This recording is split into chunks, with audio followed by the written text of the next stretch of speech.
Welcome back to the Echoes of Arendir and our silly little podcast, Late Night Rollers. Is it a podcast? Who knows? Maybe we'll build to that at some point. Anyways, my name is Ethan, the GM. We'll do our character intros, everyone. I will start with roll a quick dice. Zach, introduce your character. I'm Zach. My character's name is Glint. He is a middle-aged elf fella with some sorcery powers, and his pronouns are your mum still. That has not changed. And besides that, I look forward to the game. What a gentleman, professional. We also got Daniel. Hi, I'm playing a Skyborn druid named Atlas. He definitely thinks of himself as better than he actually is. Sure, he will grow into his ego eventually at some point. Next, we have Oleg. Hello, I'm playing Damien. I'm an American and a Seraph. Seraph that smokes darts on the regular. Amen. He doesn't actually, kids, don't do drugs. And lastly, we have Will joining us. I am playing Leahy, who refers to himself as the Archer, and he is a Dracona ranger with a little companion named Nina. Nina, yes, our little wormling companion. Okay, so sticking with an idea that Zach had last time, if someone would like to volunteer to do a bit of a recap, and then after they finish, anyone else can jump in if they have some stuff to add from their character's perspective. But yeah, looking for a volunteer. I know everyone loves that. Well, since it was Zach's idea. That sounds like some communist bullshit. I don't know about that. I mean, I can roll for it each time and have the dice decide who has to make it, but... Go for it, but I mean, I can give it a try. I'm saying it might be a bit again, this is from my POV. Yeah, go for it. That's the whole point, though. Yeah. Okay. Yeah, and then if anyone wants to add anything from their POV... And these are my notes from last week, so that, again, they might be... I'm basing this off my notes. Yeah, do it in character. Alright. Welcome back, everyone. The last time you met us off on this adventure, me, the Archer, and my newfound travel companions, we set off to a village of Santhier. Going off to a festival of sorts. First time I've heard of it. First time attending. Looking forward. As we were kind of making our way down to this Santhier, we were greeted by the gates by some old turtle matriarch. It seemed important. Seemed nice. She let us in, no problem. Once we got in, we kind of divided ourselves into a couple of groups. While the Archer and I'm forgetting your character's name. Damien. And as the Archer and Damien went off to the market to hopefully sell some wares, myself and Glint made our way to the boat to make the best goddamn boat you've ever seen. And of course, we absolutely smashed it, coming in number one. Afterwards, me and the gang, we tried to try our luck at a few events, we could call it. First up on the list, obstacle course. I was kind of feeling myself, turned into a gazelle. One thing I failed to consider is that gazelles don't swim. I promptly fell into the water. We won't talk about that. We also tried some other games, such as a strength game and a maze finding. Again, we don't talk about those. One thing that will come up, though, is we end up finding some sort of rock that almost blew up a house. Thankfully, Damien was there to disarm it, as I not so anxiously comforted him from behind a wall. No worries, we got that rock disarmed. And then later on in the evening, after the celebrations, after everyone could celebrate and rejoice in how fabulous our boat was, made it down to the market for some pints. While at this festival, some cloaked dude decided to just snatch my amulet, who the hell does this guy think he is? I'm not losing this amulet that my father gave me all those years ago, so I promptly gave pursuit. And I believe that's where we found ourselves today. Nice. Thank you, Daniel. Love the energy. Anyone else want to add anything? If not, Hey, where on earth did you have the time to say all this while we were chasing a man? Dude, I just find the moment sometimes. I gotta record these things. we're breaking the fourth Okay. wall. But yeah, that is where we left off, right? We started. We were following in hot pursuit. That's what I had in my notes. Yeah, that was great. Yeah, I'll set the scene and we can get back going. Okay, let's just go right ahead. I'll got one little image for you guys. Place you back in Santhier. Okay. All right. So yes, as Atlas described, a chase scene was about to begin, and our party was thick in a crowded market during the Green Wake Festival. So before we get to the chase, we will just jump over to who Damien and Glint are standing together. As well, you two, what's his name again? Leahy comes walking in to join you in the crowd with a little box he's carrying that he found in the forest. We will have you guys kind of do your quick scene, and then I will let you know when you spot Atlas yell and give chase to this thief. So we jump right in with Leahy approaching Damien and Glint. So Leahy's just going to walk into town. He's going to head towards the pub, so if they see him as he's heading towards them, that's what's going to happen. Perception check. Hey, what are you looking for there, little boy? Sorry, you're not that little. Yeah, I'm also not a boy, but where's Lee? We haven't seen him. We haven't seen him in a while. Is he the... Who's Leahy? The one with the lizard sibling dog creature. Aye, right, the archer. The archer, yes. I did not understand his name was Leahy. Why does he No, have you- two names? It's a good question.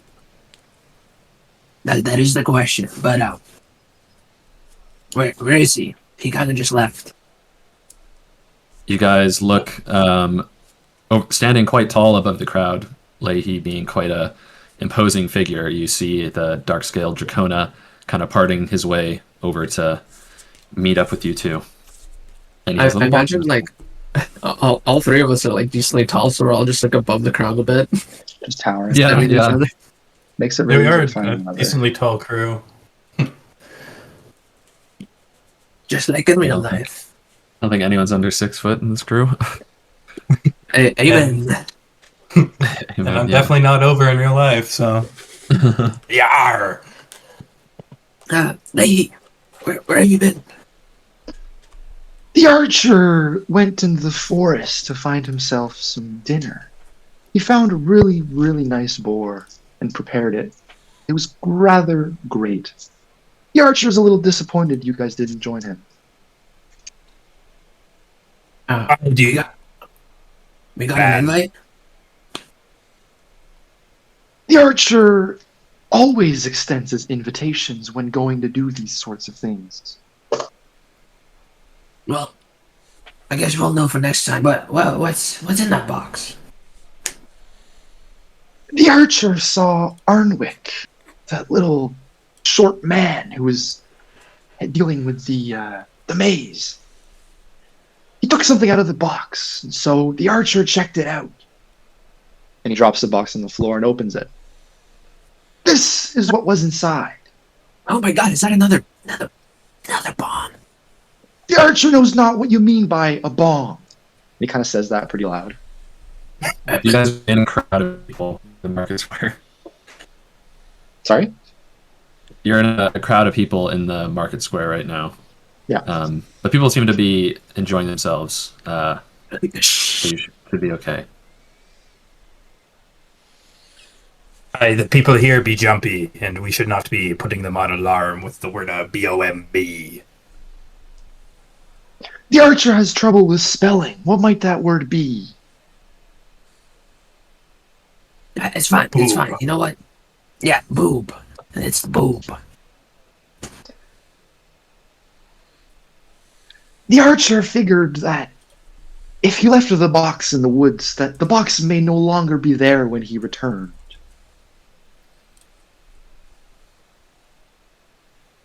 You are an astute detective, I must say.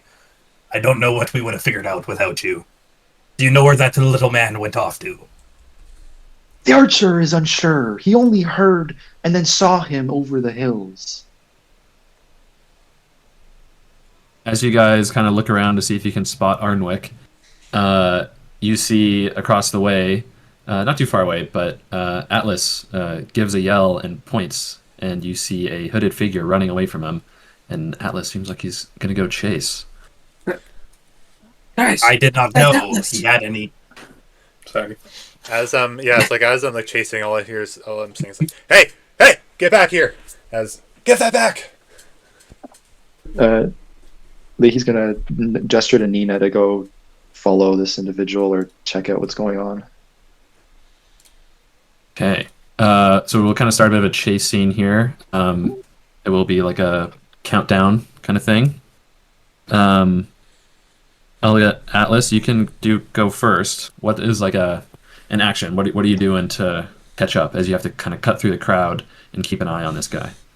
I think in this crowd, I'm not trying to use any magic, not trying to cause any harm. I think I'm just gonna use straight up agility to try to kind of dodge and sprint after this guy. That works. I You don't can, feel like entangling a group of people or is the necessary thing right now. Actually, what I can do. Yeah, I can do this now. I think I'm gonna invoke one of my elements. I'm gonna mark a stress. I'm gonna invoke the element of air, and I'm gonna be able to hover. So like once again, I'm gonna be like about like a foot off the ground, kind of like missing. Like I'm not gonna trip over any obstacles, any bottles or anything on the ground. But what this also gives me advantage on agility rolls. Okay, awesome. Yeah, there you go. So make an agility roll. With advantage. 19 with fear. With fear, I will take that fear. I have a lot of fear. I need to use it. That is a success, which ticks the countdown. What is it again? 1 success with fear. Is it on my cheat sheet? Yes. So you're from 6 to 5. Okay. Yeah, you like kind of hover in the air and you start just like weaving through almost as if it's like a river to you, like a fluid as you cut through the crowd. With that fear, however, you see the hooded man ahead of you. The thief is also quite the expert in making runaways, it seems, and he is cutting through quite gracefully as well ahead of you. I'll give the opportunity for our trio in the crowd to make some actions. Can I see him? Yeah, you kind of just can see both of them, Leahy and the hooded guy. Is there a They're the only rock ones moving rapidly. nearby that I could maybe pick up and throw at the hooded figure? I'd say you could probably find like a little pebble the size of like an apricot by your feet. Could I do a tag team with Will? Or give Yes. him advantage? Or how does that work again? I was just gonna tag him with the ranger's focus so I know exactly where they are. And help track them a lot easier. That's what I was going okay. for. I was going to just try to shoot him and trip him. Oh no, I don't want to try and hurt anybody in front of other people. Yeah, so I'd like to throw this rock at this individual and also spend a hope to tag him with the ranger's focus. And then the ranger's focus is just on a successful hit or whatever. Yeah. Okay. go for it. Make an attack roll.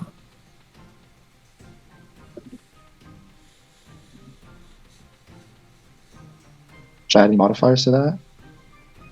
Well, what's your regular attack roll? What does that use? Oh, agility. That'll be 12 with fear. 12 with fear. Okay, I gain another fear. I am full of fear. 12 is a success though, so you are running and you manage to ping the guy in the back of the head with the little stone, and now you suddenly can like see him. For Leahy, what does it look like when he has this the tracking? Kind of like in The Witcher, where he drinks the potion and his eyes kind of go black, so they go from a vibrant green to just a solid black. Cool, sweet. And if that rock does any and- damage to the individual, he does mark a stress as a result of the focus. I'll say gives him a stress. Sure, I'll Yeah. mark a stress down. Okay. There we go, stress for that guy. And then I'm gonna spend a fear. Let's see, but you have tracked him. But he managed to cut through some buildings, and the rest of you guys lose sight of him. But Will, you can kind of see him through the buildings as he Well. cuts around and is trying to get away. Nice. Can I do something? Yes, you can. Thank you. I'm going to say, it appears we're not going to be laying low under the profile anymore. And then, can I use my like arcane sense to like lock onto what's his name? Atlas. And try to use my knowledge of Xanthier, having like lived in the lighthouse for a while, to like find a way to cut off and head to where they're going. Yeah, I'll say you get a lock on. I mean, if you want to, you could probably get a lock on his amulet. Do I know about his amulet though? Like, Was it Is it you obvious? or He was scanned it it someone during else the- that did like a detect magic? Yeah, Zach, you scanned Okay. it when we entered the house. Yeah, no, you 100% would have noticed that my Oh. amulet is slightly magic. right? Okay, yeah. Yeah, I would try to lock on that, and then with where it's moving, try to like find a shortcut and cut that way. Yes, I'll say it does say your arcane senses with only close range. I'm looking at here. So you see him cut behind the building, and you can see he is heading towards the direction of the Queen's Emerald Tavern, but then he crosses out of range, so you know what direction he's going. Okay, I'd like to try to take a shortcut if I know the city well enough, leading the crew. Hey, Yeah, how about you make a let's see here. Instinct roll with Instinct? advantage. Yeah. Yeah, Nice. navigate is under instinct, so Jensen, what range is he from us? Like from the group of us chasing him? How far is he? Far? Very far? I was definitely far. He's out of visual sight. But Leahy specifically can see him, Okay. like through wall hacks. The way- and then the way I Glint picture knows the- where he's going. The way I Yeah, picture the go ahead. focus working, because it doesn't say you can see them, it just knows precisely what direction they're in. So I'm kind of like thinking Okay. there's like, Little beacon. yeah, like a beacon, or like there's like a haze somewhere in his vision kind of thing to indicate where that person is or creature is. Cool.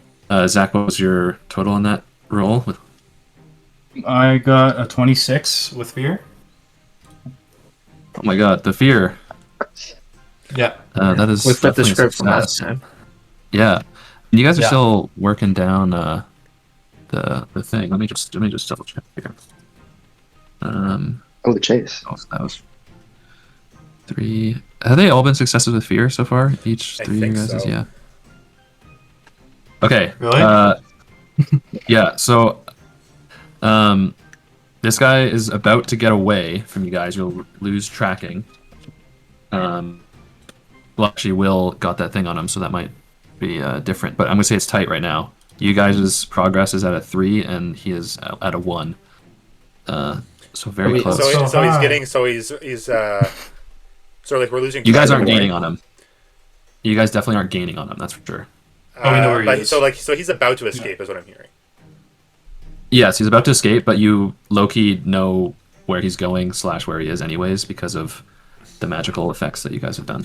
Ensign. I don't. I think Atlas doesn't know this, and I would like to make a spellcast roll if I could. Okay, we'll just see what Damien you had a I was gonna plan? say, what is it at all possible to? I have its toy slingshot. I was hoping to shoot, I don't know, marble at him. Okay. Do I have any visual of him to shoot him or no? No, he's gone. He's behind a row of buildings. No. Damn. I can't really do anything. Can I just like run after him? Jump after him? Yeah, you guys can run. Atlas is a bit further ahead. If Atlas, you had a specific action you wanted to try. Yeah. Yep. I would like to cast Vicious Entangle and attempt to restrain it, him, or the person. Okay. So you guys see Atlas was a bit further ahead of you, so he saw the guy go behind the buildings. You see Atlas duck behind as well. So Atlas has got a bit of a view on the guy now, and will attempt the Vicious Entangle. All right, let's try it. 17 with hope. Nice. That is good for 2 countdowns. So you guys are both at 1 right now. And then I have a small idea. Sorry, on a success, roots and vines are going to reach out. It deals damage, but it also temporarily restrains the target. Okay. Cool. So I'll say you kind of turn the corner, pause for a second. You manage to grab this guy, and then in the meantime, I'll ask for your damage in a second here. The remaining 3 of you guys catch up to Atlas, and now the 4 of you, and in the distance, the far range, the guy has been collected by some vines. Oh yeah. I'm gonna try and throw the box at him. I'll just try to hit him with a toy slingshot for fun. At this point, just right on the noggin. Yeah. What does how much damage for the entangle? 5. 5. 5 damage to this guy. Is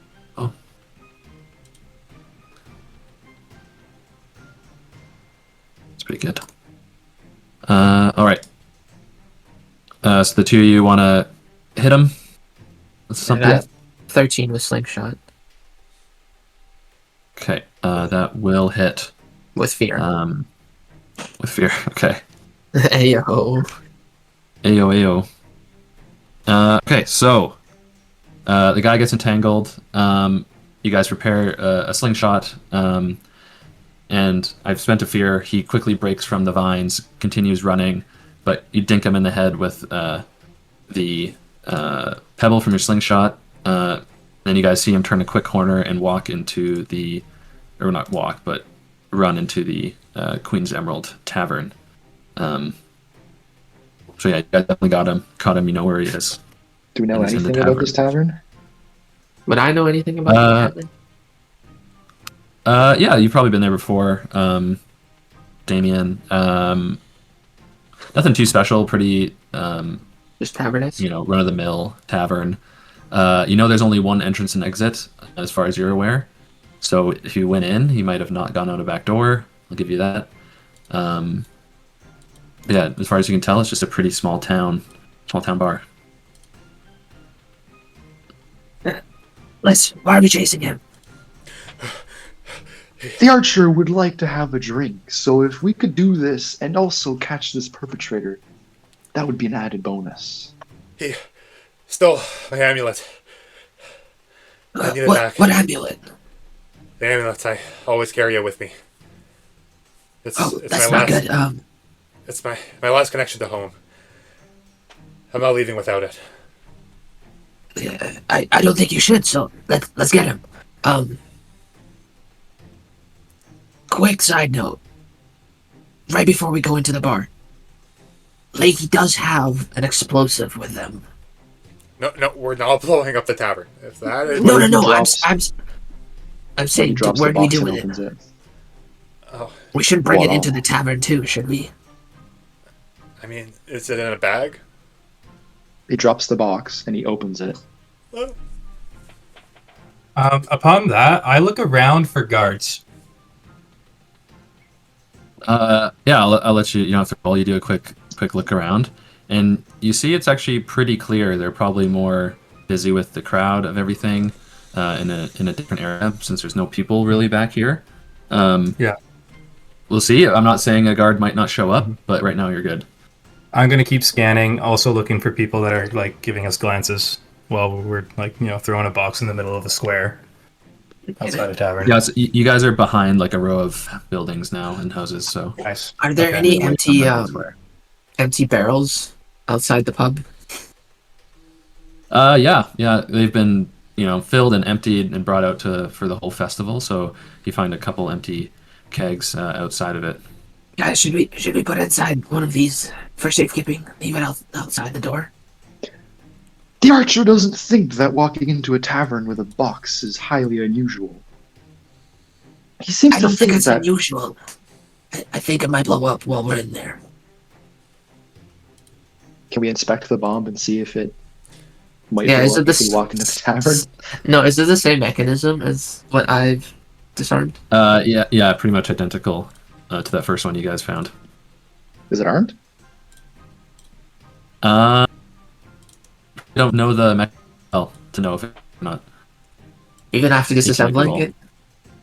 I'll make a roll for it. I'll help somehow. Finesse roll. Spend a Finesse. hope. Get advantage. Yeah. Oh.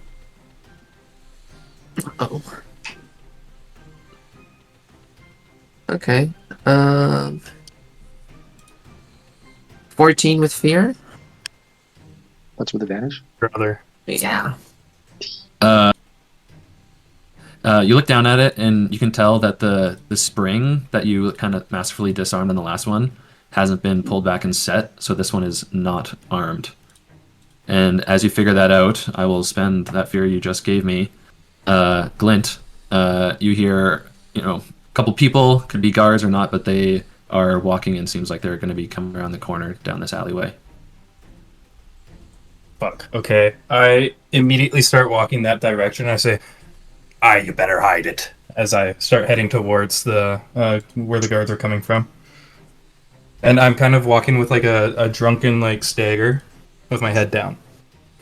Like he's gonna close the box and put it back onto his shoulder. Pretend like it's just like a box of his stuff. Okay, you see two guys come around the corner. Glint, two guys come around the corner. They look equally as drunk as you do. They're mumbling to themselves, just like, "Oh, I fucking love Greenwake, man. Such a good time. Can't wait for the spring." Oh, hey, old man. We're just heading to the pub to get a couple more beers. The kegs out here looking dry. Coming with us?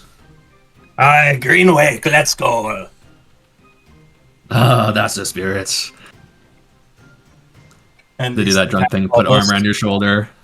Yeah, they feel like just frail man under robes. Yeah. So the rest of you guys see Glint now walking over with these two drunk guys who continue yelling down the alleyway. It's like, "Oh, it's a whole party back here. Let's go. The whole round's on me, fellas." And they keep walking towards the tavern. The archer follows in if the rounds are being paid for. Right. Yeah, Damien slowly begins to walk into the bar. And, Atlas, let's head in. Let's find your necklace. Before we get in, can I tell where in the building the thief is? Like can't just like as we smell. walk in, like I think Atlas, like I'm gonna be like the first one through that door. Kind of just Okay. like scanning, darting my head around, like looking for this guy. So Atlas bursts through the door, spend a fear. You are instantly clocked in the face with a fist, Atlas, as you come through the door. Take a stress Oh, from this traumatic experience of losing your thing. As the thief clocks you, and before you can even note it, you didn't even see where he came from. But everyone else, you see Atlas open the door and immediately hit the floor from getting a fist in the face. The drunk guys with you is like, "Oh, what the hell was that?" Yeah, he's a thief. As he points his fingers at the fella who did that. Well, you don't even see him. He like was behind the door, so you literally just like watched Atlas Oh. like, take one to the face, Yeah. and that was it. You saw the hand. You just saw a fist. Yeah. Can I relay the information that the thief might be near the door after seeing? Yeah, I think everyone knows the thief's between the door. I'll give you guys a brief second to do something, and then if not, I'm gonna act. So I think if I'm just like I'm a bit stunned, honestly. Like I think I was not expecting to get just smoked in the face. Throw my hammer at him. Can I have Nina go in first? Dude, we have guards right next to us. Yeah, but they're pissed drunk. These aren't guards. They're just guys. They're just dudes. Oh, He's okay. gonna have Nina go into the building first and try and assess the situation. Like if we're walking into an ambush or like what the vibe might be. All right, so Nina like dives in through the door. Damien follows. At this point, okay, you guys are gonna all pile in through. I am, at least. I'm gonna like jump over Atlas and No, I'll just have land inside the door with Like the he's hammer still- at the ready. Just waiting outside. All right, so as Nina and Damien burst through the door, Atlas, I'm gonna need you to make an agility reaction roll. Sure. I never. Wait, what is this? I get advantage on agility rolls. I'm still hovering, but I did not take severe damage. So I guess I'm still hovering a little bit. Okay. Sorry, you're doing an agility reaction roll. Yeah. Okay, so I get advantage on those. 18 with fear. It's a reaction roll, so the fear doesn't Okay, just 18. matter, but 18's good. With the burst of Nina and Damien into the door, this thief, he tried to grab you to get around your neck and to like hold you hostage, but you wiggle out and he kind of jumps behind the bar. At this moment, Atlas, Damien, and I guess Nina, but mainly Atlas and Damien. You guys notice the bar is completely empty. Like the party is outside. There's no one in here. It's just this guy. And he has taken a defensive stance behind the bar. I definitely and throw let my you hammer guys- then. Okay. I'll let you throw the hammer. Yeah, so I'm gonna use my abilities. Cards. So yeah, I'm gonna spirit weapon. So as I launch the hammer, or as I launch my rod, turns into a hammer and starts flying at him. And a forceful push.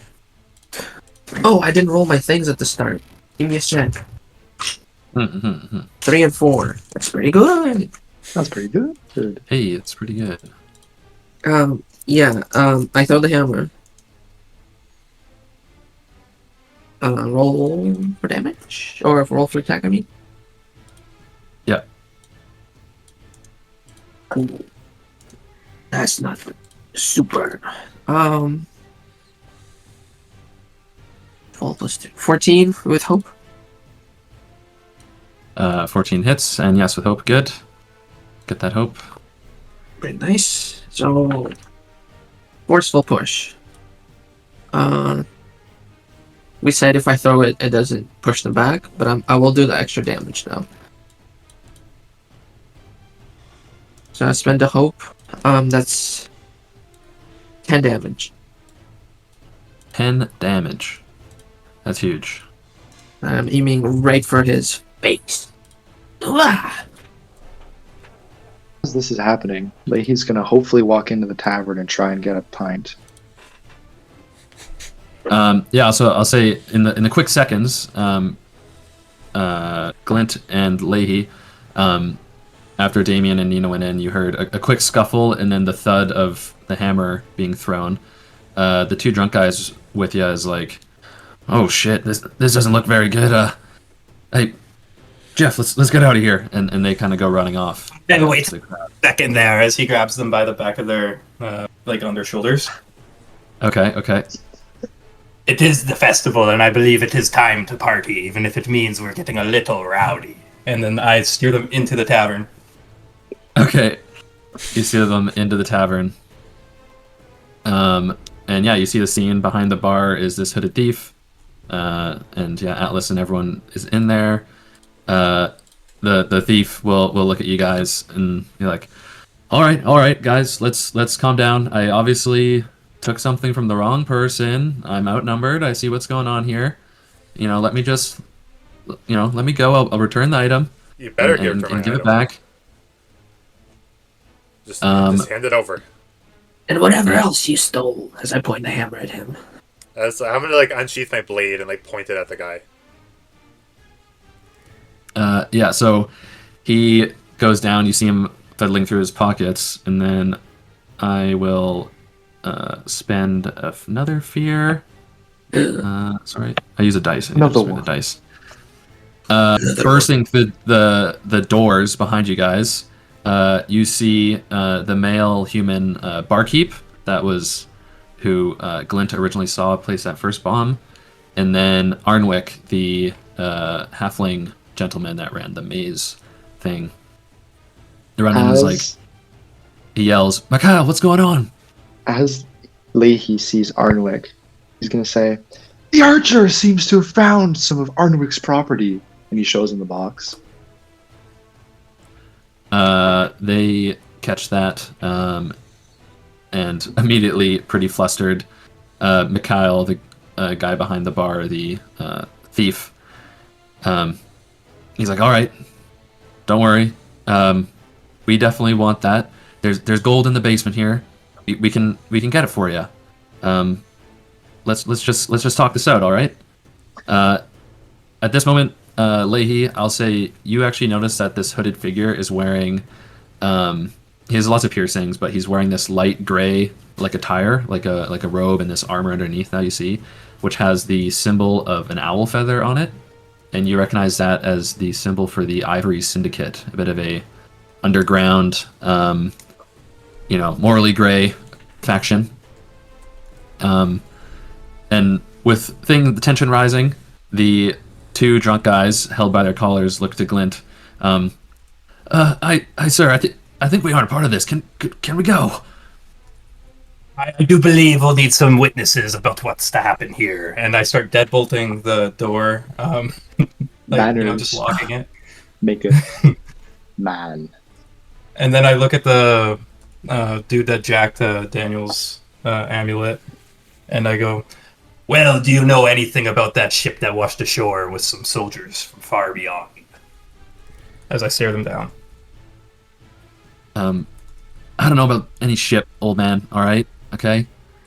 We'll just do a deal here. All right. And he goes down. He goes to pull out the necklace. And he's like, "I'm gonna need that box first, though." As he looks to Leahy.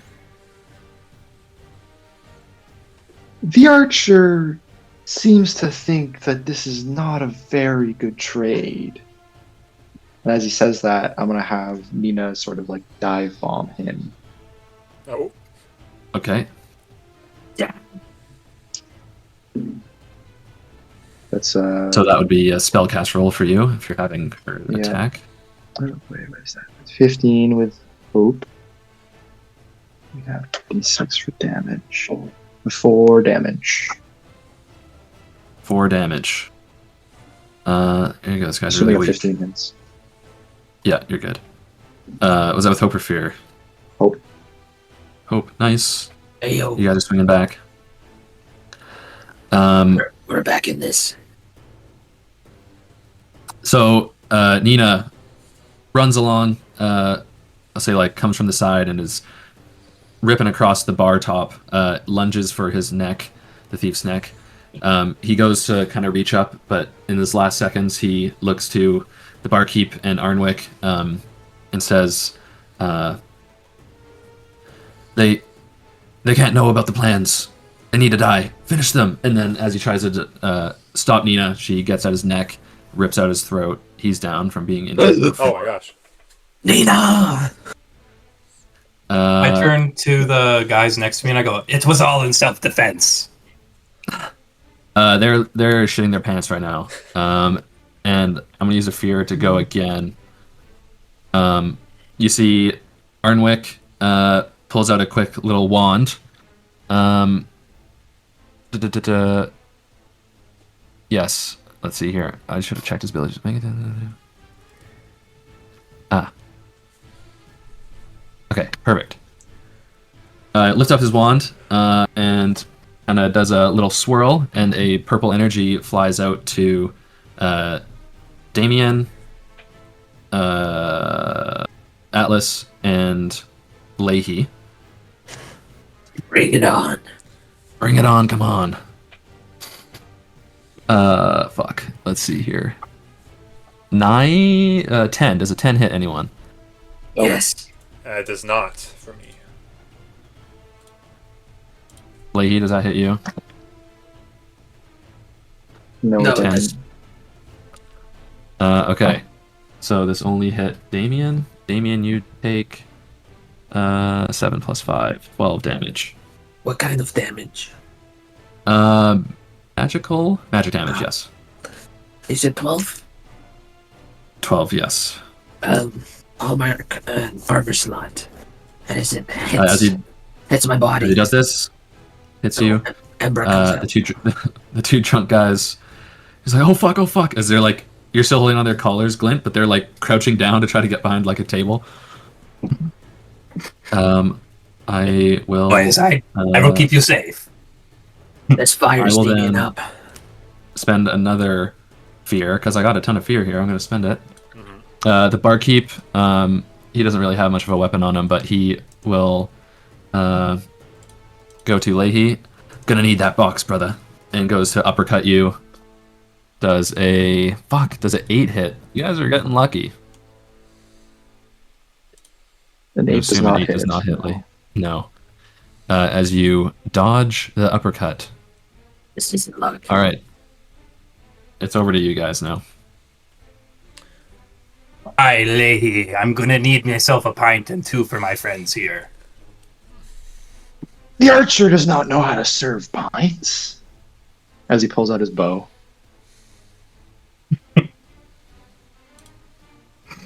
Actually, instead of pulling out his bow, he'll just walk up to the nearest keg or something and just punch a hole in it and start downing it. You literally dodge a punch from this guy, and you're just like, screw you, I'm gonna go drink. Um, Like, hey, where are you going? The archer needs a bit of sustenance for this. He's feeling a little thirsty. upon getting hit, you see the flame in him begin to grow a little larger. And I'll mark a stress, use ignition,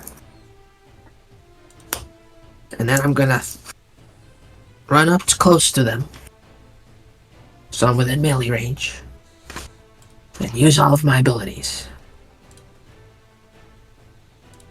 So first is to Are hit. you going for the barkeep or Arnwick? Well, so I'm actually gonna spend another stress to hit both of them. Okay.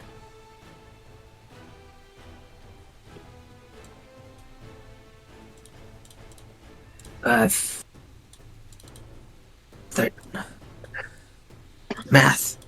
14. With hope. 14. 14 does hit both of them. Okay, perfect. So, we do D12 damage, 2d6s. Oh my lord. So I also had a question. My forceful push. Yeah. I can spend a hope to make them temporarily vulnerable. Is that just one of them, or is that both of them, or? One, I think. I mean, what is your? I'm trying to remember that ability you have that you can spend a stress to target 2 people or something like that. Yeah, that's part of my spirit weapon as divine wielder. It says stress to target an additional adversary within range within the same attack roll. Okay, and then the forceful push, it's like spend a hope to make them vulnerable. Yeah. Okay, I'll say it applies to 1, so you can spend 2 hope to make 2 vulnerable. I'll Kind do of thing. I'll do 2 hope. Make them both vulnerable. Okay. And then I roll the damage. Roll the damage. Damien, come out with the nukes. That's 18 damage. They're Okay. both pushed back, and they're both vulnerable. Okay. Say 18. Oof. Okay. The boys are hurt. Ah! So yeah, you absolutely whip around with your hammer, smack these guys. They like hit against the wooden walls, drop down to their knees. This dark, dingy bar smelling of ale and salted fish is beginning to smell like blood as well. Atlas, the thief who had stole your necklace, dropped it to the ground behind the bar, and you see him as he falls. His palm falls to the ground, opens up, and is holding your necklace. What do you do? Yeah, so like as I think this battle's breaking out, I am just kind of ignoring it for the moment and just going straight for my necklace. Right. So yeah, I'm gonna. that- She's behind the bar, so I think I'm just gonna go over and probably. I'll go like around the bar to go grab it. Yeah, I'll say you can easily get over and grab it. Obviously, this is all happening fast. I'll say you can get it if you want to make an action. Yeah, I'll go use for my it. action for this to just grab my necklace, to grab it and to put it back Okay. on. Put it back on. Yeah, you gotta. Suddenly, in the heat of the moment, those tiny little clasps. So you're just like, fuck. Yeah, Trying to get and like the as I necklace slip on. it back on, there's like this almost like this faint little pulse that kind of like goes around my body, almost like a little force shield, like force field of sorts. Yeah. Glint, the two drunk guys are now trying to crawl away while being held. Funnily enough, they're crawling towards the action, but that's Yeah. the only exit. So they are just mindlessly, I need to leave. Okay, I try to guide them to a corner where there's a table. I flip the table on the ground as though they can shield and cower behind it. Yeah. And then You're like, go fuck. You'll be safe here. and then I turn my attention over to the bar first. Are either of these guys elves? No, the barkeep is human and Arnwick is a halfling. And the two fellows I'm with are not elves either? No, they're just humans as well. Okay. So with that, I say, Aye, boys. It appears we put a really good beating on them. I think it might be best if we, perchance, let them talk. The archer seconds this motion. He would like to know why these people want the box. Barkeep, if you pour me a pint, I will make sure these boys do not harm you. Leahy just kind of grabs a keg and throws one at you. I get hit. I'm not catching that. Oh, fuck. Leahy does not. Aye. He just throws it at you. Yeah. This is a rough boy. Yeah. As you say that, the barkeep, you see he isn't wearing any gray Ivory Syndicate attire. You see Arnwick now, some of his underclothes under the robe he's wearing has this similar gray color to the thief you saw. But the barkeep is like, he looks over to Arnwick, he's like, Arnwick, like, this is a losing fight. Like, I didn't really sign up for this. I thought it was going to be some extra coin on the side. Arnwick looks to him, he's like, you're in the Syndicate now, brother. We gotta go down with the ship. We can't let them see the plans. As I will spend a fear, Arnwick waves his wand again, and he is going to curse Damien. While the target's cursed, you can mark a stress. Okay, it just happens. Damien, you're now cursed. I can now mark stress to make your rolls with hope be rolls with fear instead. Shit. But he does that. You Lady, mark a stress or don't act. Glint marks Arnwick can mark a stress to make your guys' rolls be with fear. But Leahy, you had opened that keg and you had imbibed in some drink. The barkeep wants to step down, but Arnwick doesn't seem like he's gonna. So hopefully there's another keg right behind the bar here. Leahy will have already thrown one at Glint because he requested a drink, and Leahy said, "Drink, throw it, boom." And he'll also Which throw I'm a now drink. feeding to them out of the cake that fell. Because I imagine it cracked open when it got thrown. Yeah, you're just like, Makes sense. come on, can't we sit drop? And they're like sucking out like a hamster in a cage or whatever, like a little Aye, thing. it is the season. It is time to party. So after that, You see, they start display, having having Leahy's fun. also gonna throw a keg at Arnwick. All right, you can make an attack roll. I don't know, with strength maybe. Are you strong? Are you strength? Yeah, well, yeah, he is. That's a 22 with hope. Oh, nice.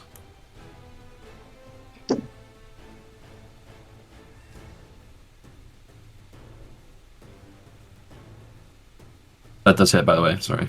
Yeah. For keg to the face, how about you roll? Let's see. Roll 1d6 plus 2. 5. 5. Oh, it's exactly the number you needed. If it was 4, would have survived. All right. Describe how this keg takes out Arnwick, Leahy. I'm kind of thinking that, well, these are barrels, right? They have kind of like those angular pieces of metal around them. Yeah, yeah. So I'm kind of thinking Leahy just grabs it by that and just overhands it, like football style, chucks it at Arnwick, and it just hits him in the head, bursts, covers him up in ale, and then he just collapses. Yeah. Blunt force trauma.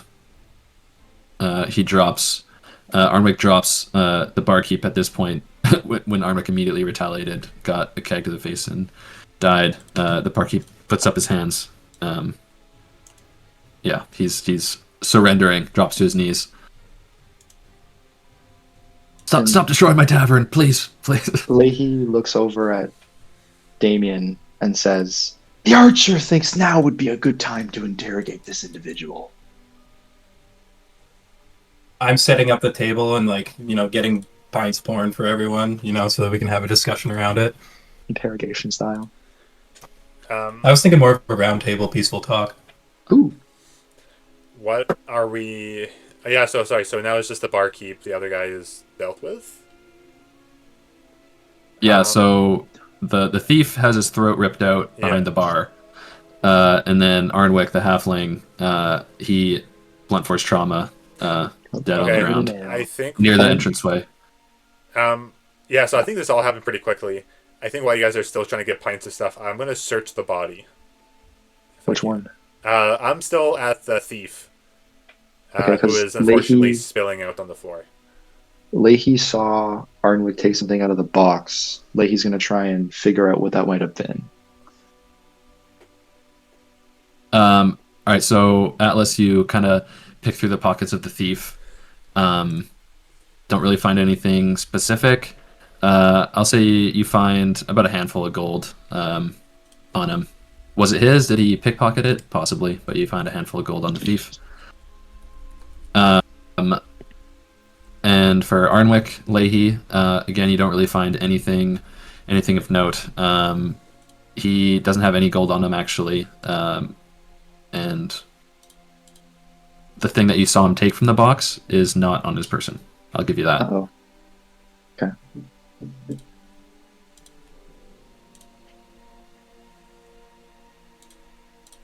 So you guys set up in the round table. What's the bartender's name? Sorry. I didn't even make a name for him. Let's go with John. John. I like it. Bartender John. He is a J-O-H-N. extremely tanned fellow. So yeah, I sit around. Did you guys... Glint, is the two drunkards still hanging out with you? Yeah, I figured out their names by now. Yeah, that's... I think I said one of them was Jeff. And the other one is... You can name him. You can name the other guy.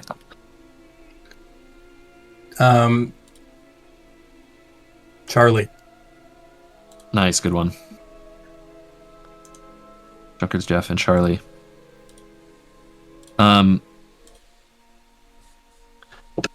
You guys sit down with the beers. Jeff and Charlie kind of smirk to each other and cheers to themselves and go to swig, but then they kind of look at the barkeep and, Charlie's like, I think we got this round for free, right? Bartender John? And John's like, shut the fuck up, you two. And I'll let you guys take the interrogation. You will. You are in no position to speak so sorely to my buddies, Jeff and Charlie here. You must apologize and offer them a pint for the disservice that we've put them through. That you've put them through. We didn't put them through. You can tell that you can tell that John deals with these two drunkards all the fucking time on like regular days anyways. And he's like, they know where the kegs are. They can get more beer if they need it. They look at each other and smile, ecstatic.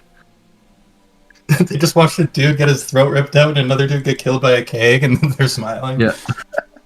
They're drunk as fuck, dude. They might not comprehend that they're dead. True. I will say, if you Leahy, I'll let you decide. You can have Arnwick be knocked out. Well, rather yeah, than dead up to you. the intention was non-lethal, but I forgot to mention it, so it's up to you. Okay. If your intention was non-lethal, I'll say it was a possibly non-lethal attack. So I'll say you just knocked out. So, I mean, it's a keg. You don't expect it to kill anybody, being 6'7" and 300 pounds. So. Yeah. Who wants to start off? Aye, well, it appears we are in a sore situation here. And in order for us to come out on top and not in trouble, I think it's best you tell us everything you know. The barkeep kind of looking fairly dejected at this point. He let's see here. He goes to talk. I'm just sorry, get my thoughts in order. Okay. Well, I am just the barkeep here. But you see the guy behind the bar with no throat, Mikhail. He approached me one day asking if I wanted to make some extra coin, and I, agreed. Said, the Ivory Syndicate, and, I'd heard about the Ivory Syndicate, but, I always thought they just did things for gold, not terribly good things, or not horrible things like killing people. Arnwick I only met yesterday. He came in with the festival, apparently working with Mikhail there.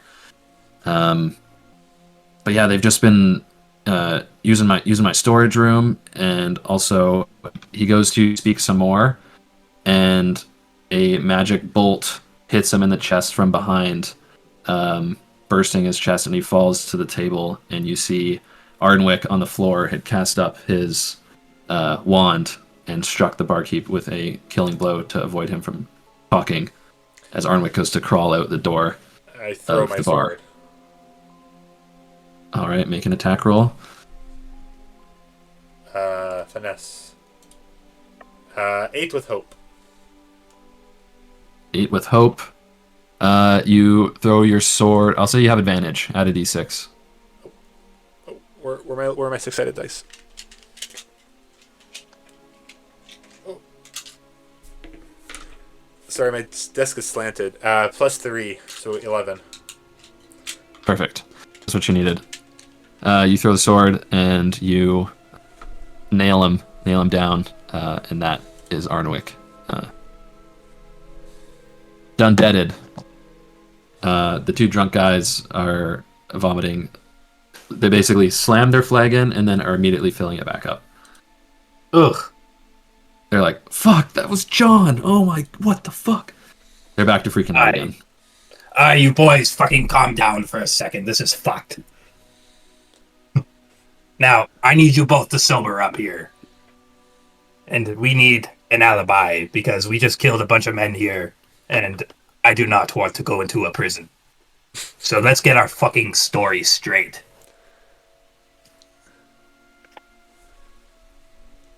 The two drunk guys are terrified of you all. They're like, we didn't see a thing. We were never here. We just were looking for a flagon, free beer. The archer's a little confused. Sorry. Go ahead. No. I finished. The archer's a little confused as to how you wouldn't have seen anything, given how loud all this commotion was. What you're saying is or you like saw all the right things. Yes, yeah. We saw bartender John and the halfling fellow and some hooded figure enter the bar. No one else. And when we came in, this was the scene. We don't even know your guys' names. We don't know each other's names either, really. Leahy's gonna go to introduce himself. If anybody wants to stop him. The Archer's Hey, name! Keep your name shut. Do not identify yourself. You are the Archer. Leahy kind of stops and is a little confused. Turns around and goes to get himself another keg. Well, we are all the Archer. The archer is us. That is still incriminating. We should not say this. We were not here, and that's all you need to know. They nod, and as you guys been talking, they've been like slowly inching towards the exit, so hoping to make a break. Sorry, did you say we searched John and he didn't have anything on him? You guys haven't searched John We haven't yet. searched John yet. I will search John. Hey, boys, As sit your ass you- back down. They're like, fuck.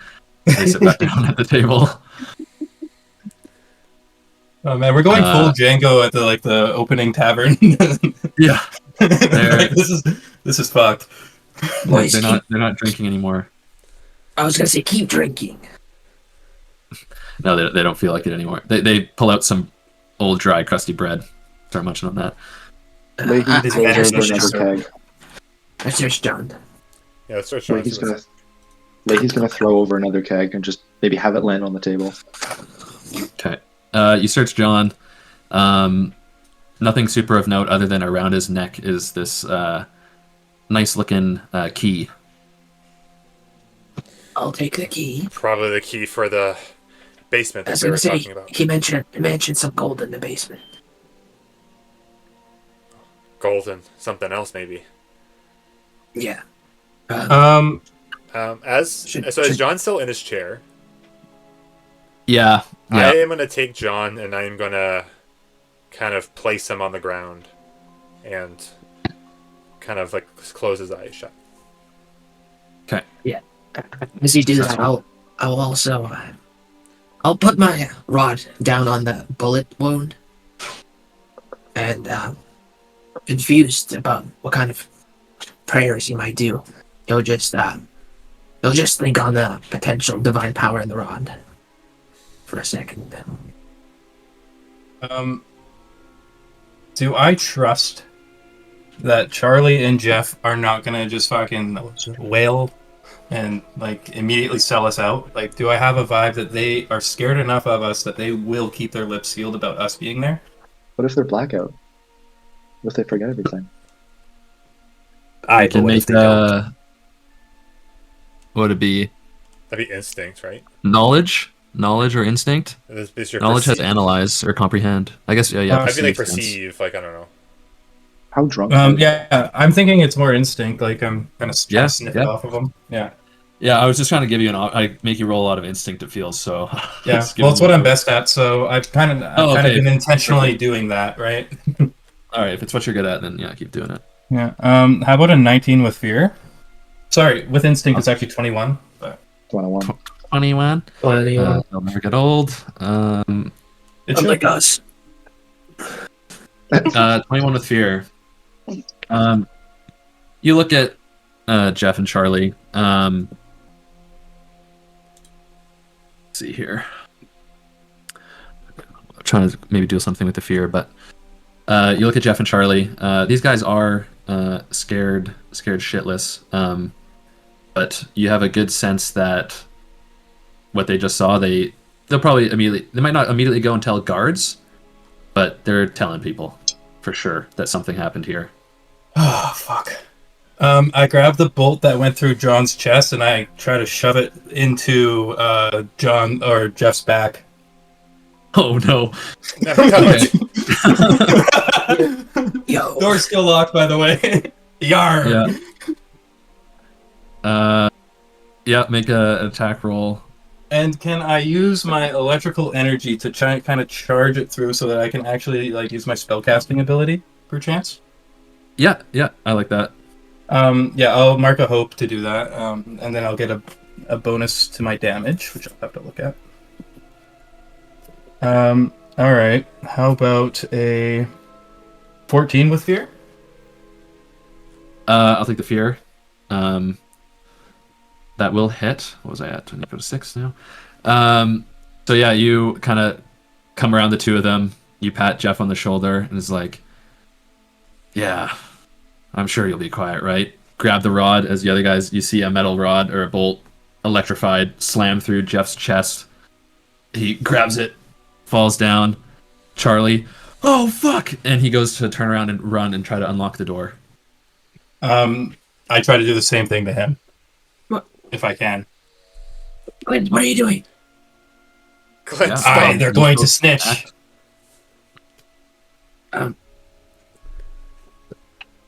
I am gonna get in the way. I think of the bolt smush. Yeah, is I think this is too fast. He Okay. said he acted. Okay. is the other um, guy like dead or just get stabbed? Yeah, he's a commoner. He's dead. He's dead? Just with that Yeah. one? Yeah. Well, I have like an extra charge as well. Like the amount of damage I did is definitely enough. So I couldn't heal him? Possibly. I went lethal. I went for the heart. Yeah, I'm gonna. You make another attack roll. I'm gonna just quickly look up the Okay. Seraph stuff. I have sparing touch. All right. 14. Fuck. To hit. Yeah. Yeah, that's it. Fear or hope? Hope this time. So I gain a hope. Nice.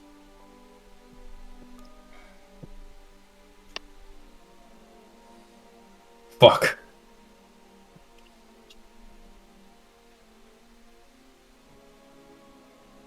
What is fuck? Oh no, sorry. I'm just thinking about the situation. Okay.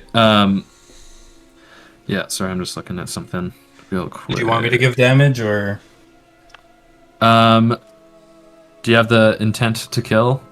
Yeah, I'm trying to kill Yeah. him. Yeah, I'll say you succeed. These guys aren't fighters or wearing any sort of armor or anything. No. So yeah, the rest of you, you see Glint was about to send these guys off on their way, seeing if they're trustworthy, and then immediately put them out of their misery. No, Glint, why? Can I tackle Glint? Yeah, I would like to do you so. tackle Glint. I'm slippery. I'm gonna try to get out of it. Are you? I'm just trying oh to, yeah, I'm didn't just you trying say to you had grapple something? him if I can. Yeah, that's an experience of mine. I'm gonna try to avoid being grabbed by him with my slippery ability. All right, so I'll say you spend that hope to use your slippery ability, and then Atlas, you'll roll a strength check with disadvantage. It's a -2. With hope. It's a A -2 with hope. A -2 with hope. Wait, what'd you roll for the disadvantage? I rolled a 3 on my hope die, a 1 on the fear, and then a 6 on the disadvantage. Oh my god. No. Yeah, you could not fail harder. You just That's true. absolutely you go to grab him, and you just fall on your face. I trip over something. I slip on the alcohol that's just been running on the floor. Okay, everyone, calm down. Alright, boys, listen up. I know what I did was fucked up. Fucked up. You just murdered those guys. Why would you do that? Did you not see I mean- that they had the intent to spread the word? We were fucked. Well, they I at am not least- going back into a prison cell. I'm telling you that right now. You were in the prison cell. That's not the time. Another time. Let's bring the bodies to the cellar then. No, we do not move anything around right now. It looks like these two men walked into the bar, and then as the thief ran in, something came afoot. It is a nasty murder scene that we are not a part of. I feel like you've done this That's why I before. use this bolt. Glint, I gotta say, I feel like you've done this before. I have not. I am just operating out of fear and panic right now, and this is where I went to. Okay, well. Someone's gonna. Yeah, I I feel don't like want any of us. if someone's gonna come here soon, if we should just figure what's in the cell and get out of here. In the cellar and then get We out. are lucky that the door is still locked. Well, let's just hurry up. It's a. Could I roll to see if he's lying? Roll to see if Glint is lying. Yeah. I mean, sure. I guess. I'm trying to think. Yeah, roll. Don't worry about hope or fear. Just roll your dice. for instinct? For me? 14. 14. He seems truthful. First time. Aye. Okay. We still need to look in the cellar, though. Can someone keep guard up here, then, just in case? I would The say arch- me, but I know I'm the least trusted at this moment. So The archer would be more than happy to remain upstairs and continue drinking this extravagant ale. Just Archer, just keep an eye out. No one comes in.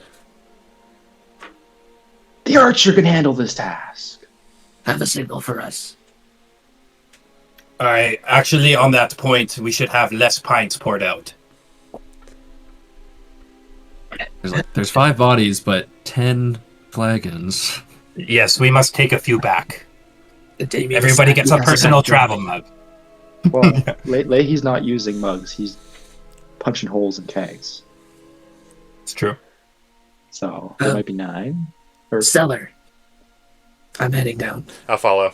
Yeah, who's the key? Who's the key? Who's opening? And who's following? I have the key. Damien has it. As Damien, long as Atlas. everyone's chill with me, I'd like to follow. Leahy's gonna stay upstairs. I'm vigilant, but yeah.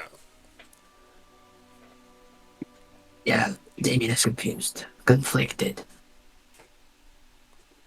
All right, so yeah, you're gonna say something. Oh, doorknob. Key. Doorknob. Open. Go doorknob. Unlock the door.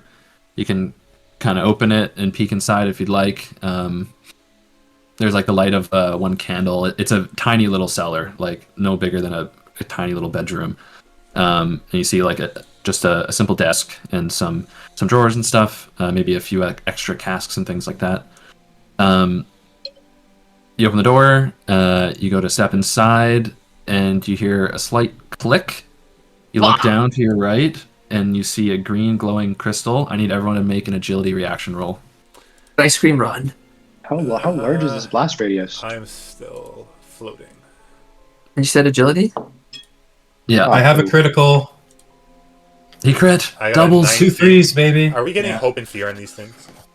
Reaction rolls, hope and fear don't matter. Okay, 19. I got a 12. Okay, so who got less than a 13? Me. Ah, perfect. You're the first one. Atlas, what did you roll? 19. Okay, but not a critical? No. No, okay. So as the explosion goes off, the door blasts into shards. The edging of the door frame blasts as well. Chunks of wood fly up the stairwell.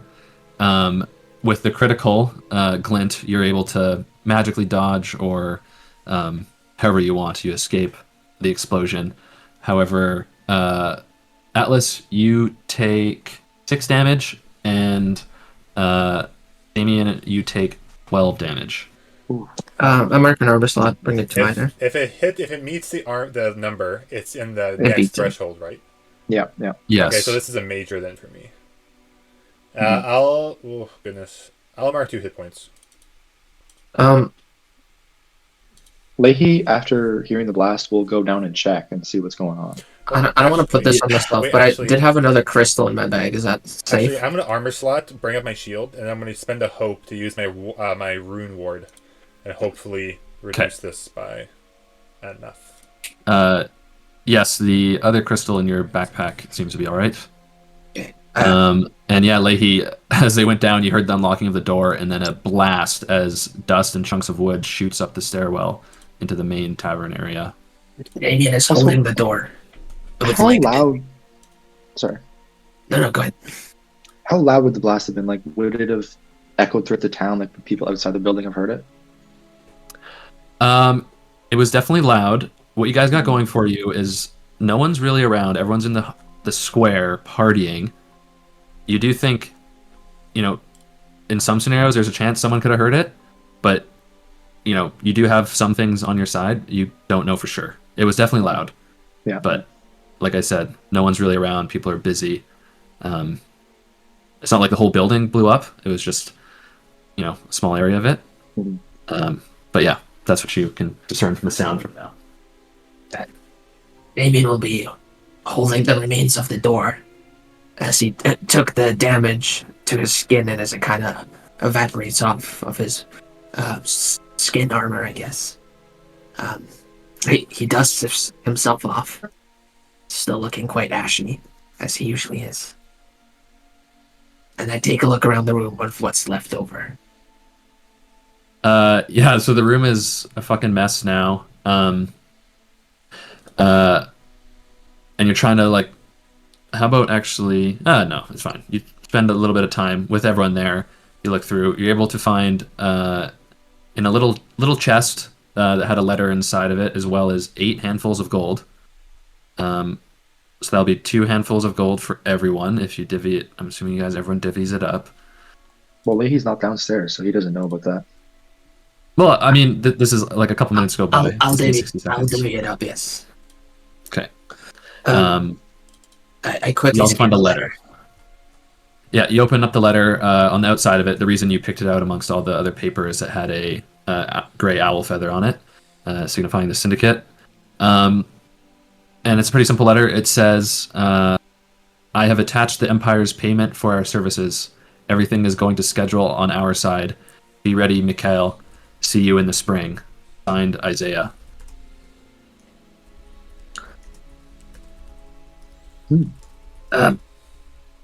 Guys, this seems like we're under attack. And I would give the letter. I'll give it to Glenn first because he seems to be the most worried about Empire from the conversations we've had. I've been hearing. Could you repeat the contents of the letter? Yeah. So the letter says, I have attached the Empire's payment for our services. Everything is going to schedule on our side. Be ready, Mikhail. See you in the spring. Signed, Isaiah. Okay.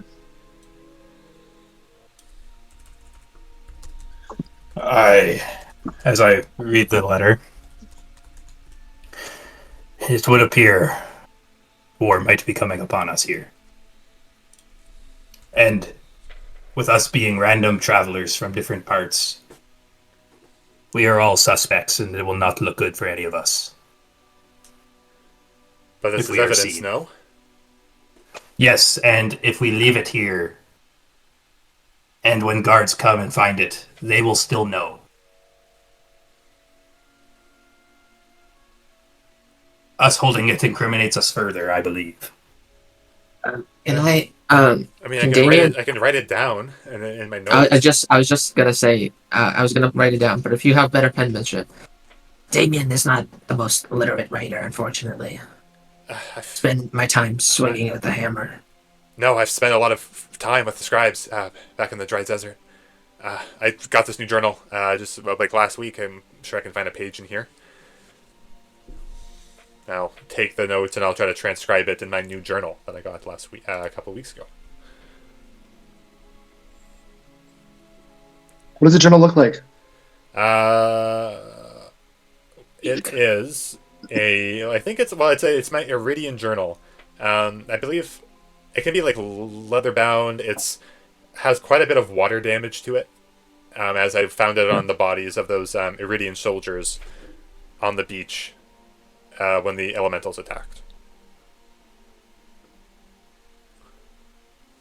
You mean yesterday? Was that yesterday? Was that yesterday? This morning, actually. Nope. Yep. Hey, we've only known each other a few hours. Damn, time flies. Yeah, I've had it since yesterday. This is quite the adventure start that I was not expecting. But I'll write it down. I'm paraphrasing it, but I'm like writing it down. I'm gonna scan the room and like, am I getting shifty vibes from any of you guys? Like maybe you're more willing to snitch than others. At this point, Leahy's asleep upstairs. Perfect. Damien is fidgeting. He's fidgeting? A bit. Aye, speak your mind, boy. These are fuck times. We need to know everything that's true right now. Oh, sorry, I've just never.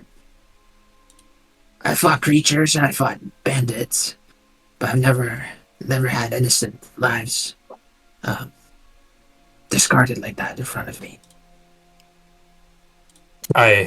This is the first for me as well, but me over anyone else, unfortunately. That's where the problem comes. See, my master always told me to put myself above, or everyone else above myself. Aye. The unfortunate thing is, I mean, now's not a good time. We gotta get out of here. Yeah, we don't have time to talk about our feelings right now. We kind of have to get out of here. Is there just a letter? I wrote that down.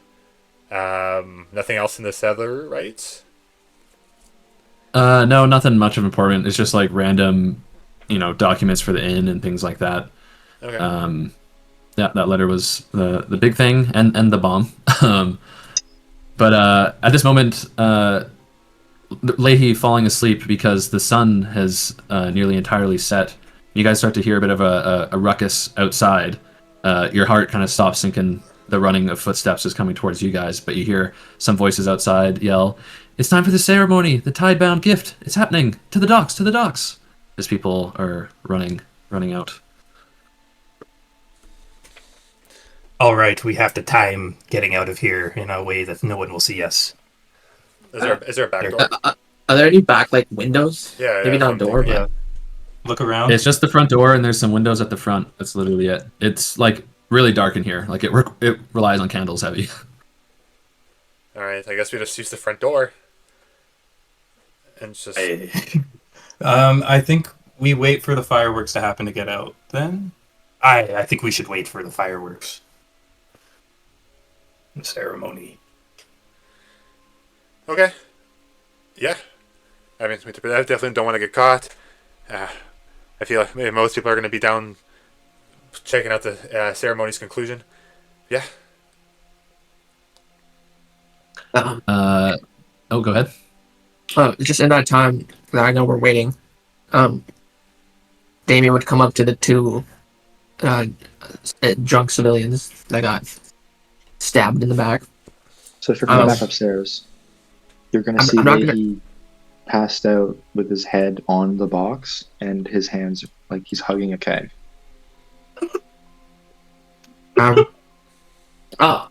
Actually, I'll go to the box. No, I won't go to the box. I'll leave the box. Yeah, I'm just gonna go to the two guys, and once again, seeing death so up close, and kind of knowing only prayers while crafting divine weapons or those that can be imbued with divine energy, he'll do his best to I don't know, puts his little hammer down that he crafts with, and concentrates on it a bit. Yeah, you feel this divine moment come through you, and unfortunately, these two boys are, far past. But you start to feel yourself not having a blind faith. You almost feel like a path is being put before you.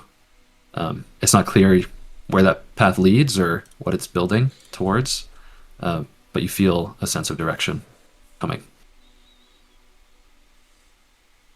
Yeah, I pick up my hammer, stand up, dust myself off with the soot of the explosion.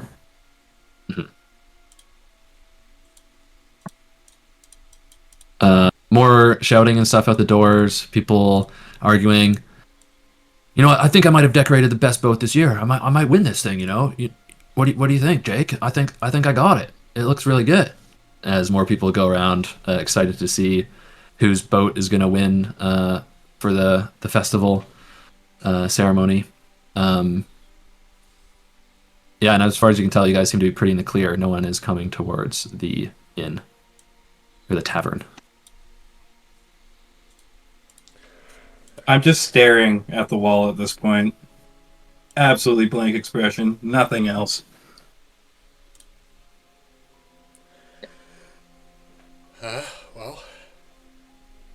I guess we should try to get out of here, guys. Plus, Glint, don't you want to see our boat?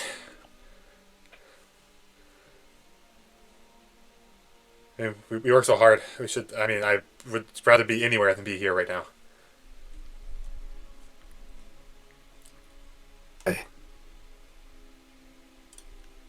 He like kind of twitches his fingers below his waist. You just see a glove kind of flick around, and then he opens up the door and kind of puts his hand over his face, and you see like he just kind of minor illusions a smile. Mm-hmm. You put on that fake smile, matching the smiles of all the civilians you see running towards the docks in front of you. Children and parents and families excited for the climax of the Green Wake Festival.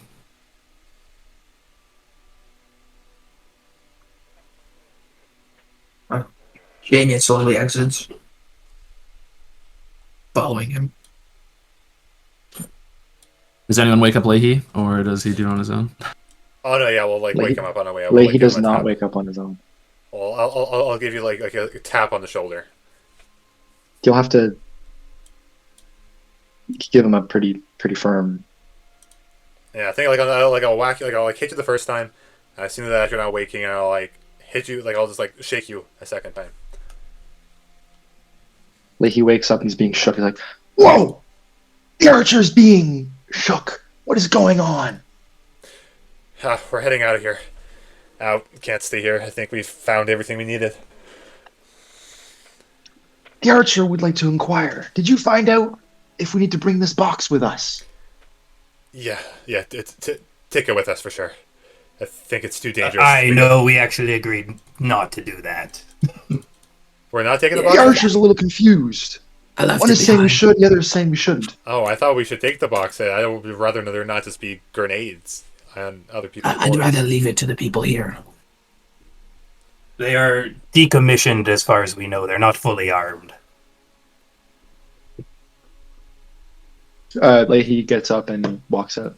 How many grenades are there in the bombs are there in this box? There's one, but you can see it holds 8. Okay, can I 8 crystals? can I take the grenade or the bomb and Yeah. just leave the box here? Like how Yeah, big of how course you big can. is it?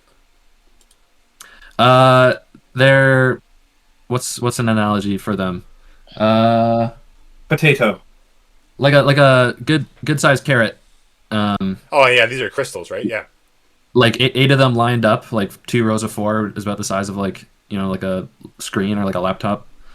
Oh, okay, so these okay.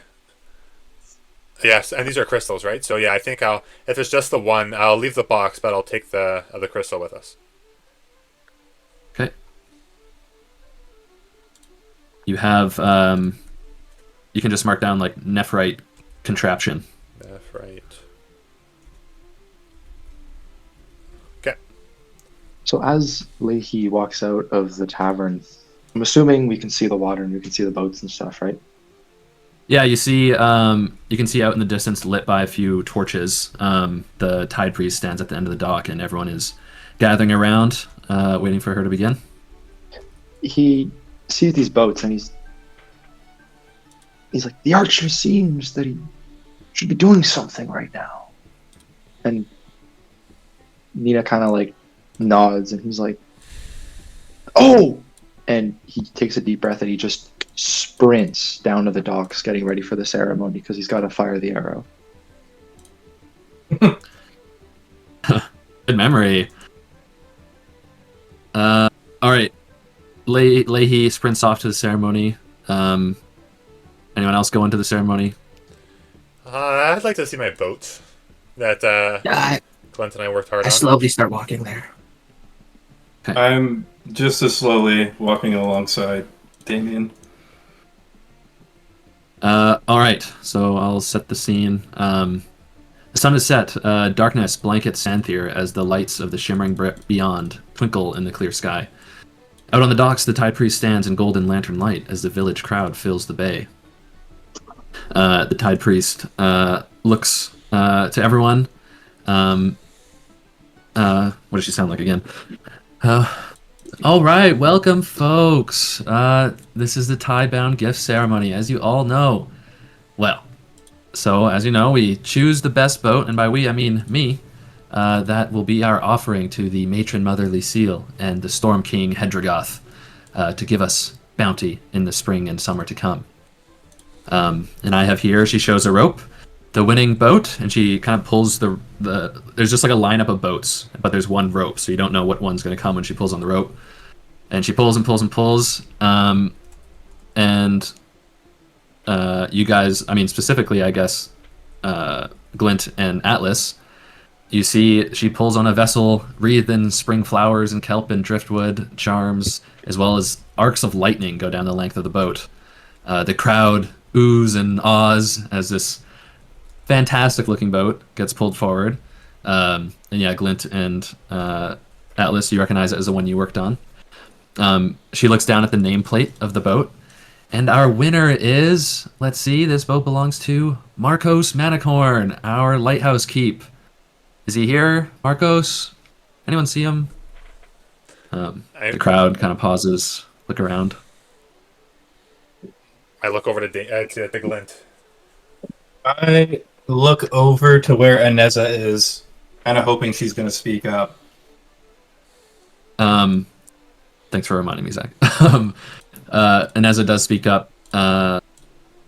Tide Priest, I actually got this note from Marcos. He's left town. The Tide Priest down. Oh, well, that's interesting. She ponders that actually quite seriously for a moment, but immediately snaps back into being the Tide Priest. Well, I see he must have left us one last gift with this beautiful vessel we have here. So let's continue on with the ceremony, and Marcos's vessel will be put to good use. So the next step is lighting a flame, and I think she's looking in the crowd. We have a special guest here, a Dracona Merkuru boy, far from the land of Mir Valinar. It would be a blessing for the ranger if he's here to do the honors. She looks out for Leahy. Leahy kind of raises his hand. He's like, oh, me, even though he's towering above everybody else. And Yeah, kind of just makes his way to the front of the crowd. Yeah. He's like, oh, pick me. Doesn't realize he's already been picked. Everyone kind of turns, in a bit of awe of one, your size, and also kind of the bit of lore that surrounds your family. But she's like, come on to the dock, and you can raise everyone. You hear some whisperings when they see your wormling coming beside you. But she hands you a special arrow with an oiled up rag tip, and there's a brazier here. She's like, all right, so I'll push off the boat, and then you can light your arrow aflame and go for a shot.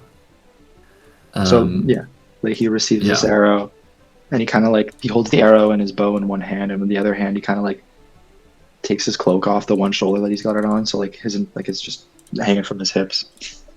Kind of just dips the arrow into the fire, and he draws the bow, and it's a pretty heavy bow, so you see all the definition in his back and the muscles and stuff. And he's trying to take into consideration how far the arrow is going to go, and assuming the boat's actually pretty close, he's actually aiming the bow pretty high up, so it's going to be a really, really high trajectory. High arc. Yeah. And he just lets it go and go. Yeah. You, in the sharp brazier light, the orange glow contrasts your green scales with your rippling muscles. You got some sick bodybuilding light on. As you release the arrow, can you make an attack, a bow attack? That's pretty good. Okay, let's hope it's good. I was good miss. 19 with fear. 19 with fear. It's like the scene in Game of Thrones where the guy can never hit the boat. Yeah, I mean, I was ready for it. You fire the arrow high in the sky with this crazy parabola arc. It falls down the boats. It lights a flame, and everyone cheers and starts clapping. But it's only about a split second, half a second, and from this seemingly clear sky, a arc of lightning just materializes out in the bay, and this blue lightning strikes the boat in a blast. The whole crowd jumps and startles from this lightning strike.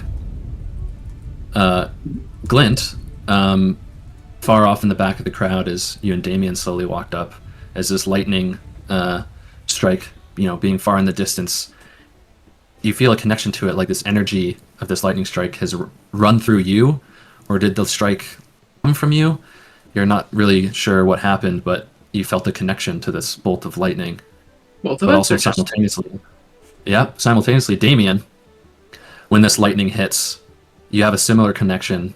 It doesn't crack like normal, like everyone else hears a lightning crack, but you hear a deafening ring of an anvil as it strikes the boat, and this surge of sound waves of this ringing anvil flow through you, and you can't help your heart rate increase, and you don't know what, but it feels like you're being called to action, like you're being called to storm a battlefield. And seemingly after lightning strike, everyone calms down. However, in the back, Glint and Damien have this feeling of unease. Damien would have stopped like pretty far back, Yeah, kind of watching I the fell to fire my from a knee. distance. Sorry, I fell to my knee upon that Damien, you strike. see Glint fall.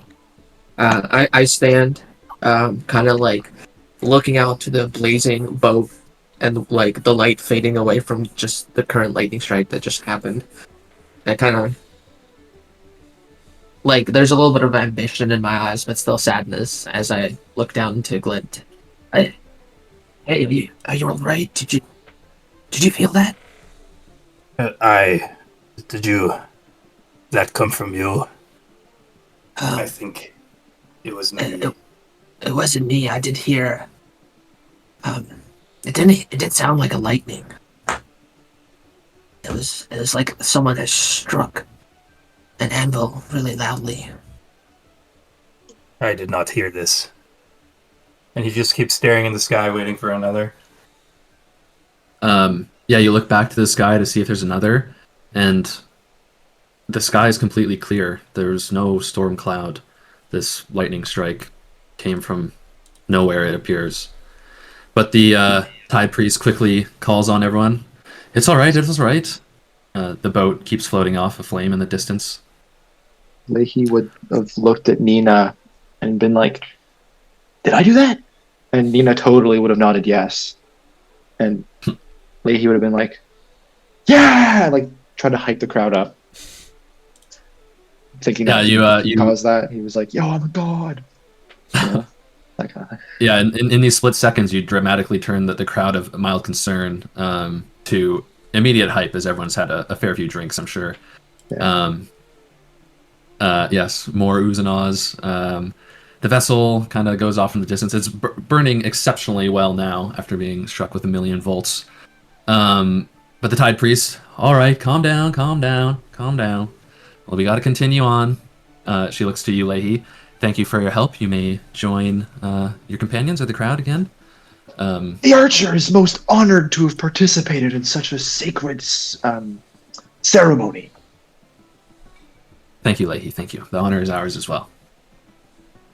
So she continues her speech. Kind of goes on rambling a little bit about, the seal bringing bounty to the land and Hedregoth bringing bounty to the sea. She pulls out from, off to the side, the pew, a golden chalice adorned with these green jewels. She raises it to the sky and says, "What bore us through the sea, we give back to the Storm King. What fed us through the cold, we give back to the Matron Mother. Trust the tides and bring us a swell spring." She kneels down on the docks, dunks the golden chalice into the sea water, raises it to the crowd, and "A merry green wake to you all!" And everyone cheers. She goes to take a sip from the chalice, and as she drinks, the flaming vessel is silhouetting her from behind. And then everyone's eyes turn filled with shock as she collapses on the dock. And the crowd screams, and a few citizens begin running up. Leahy will What do you guys be the do? First, As she falls, my character's reaction is gonna run up to check on this woman. I think Leahy's close enough that he can probably catch her. She sent you back to the crowd, so she was on the dock alone. Okay. But the two of you, Atlas and Leahy, are probably the closest. The two guys were hanging back, the other two. You guys run up with a couple other civilians who have rushed up to the docks. You see her seemingly like unconscious on the ground. If a turtle could lose color in their face, she is losing it.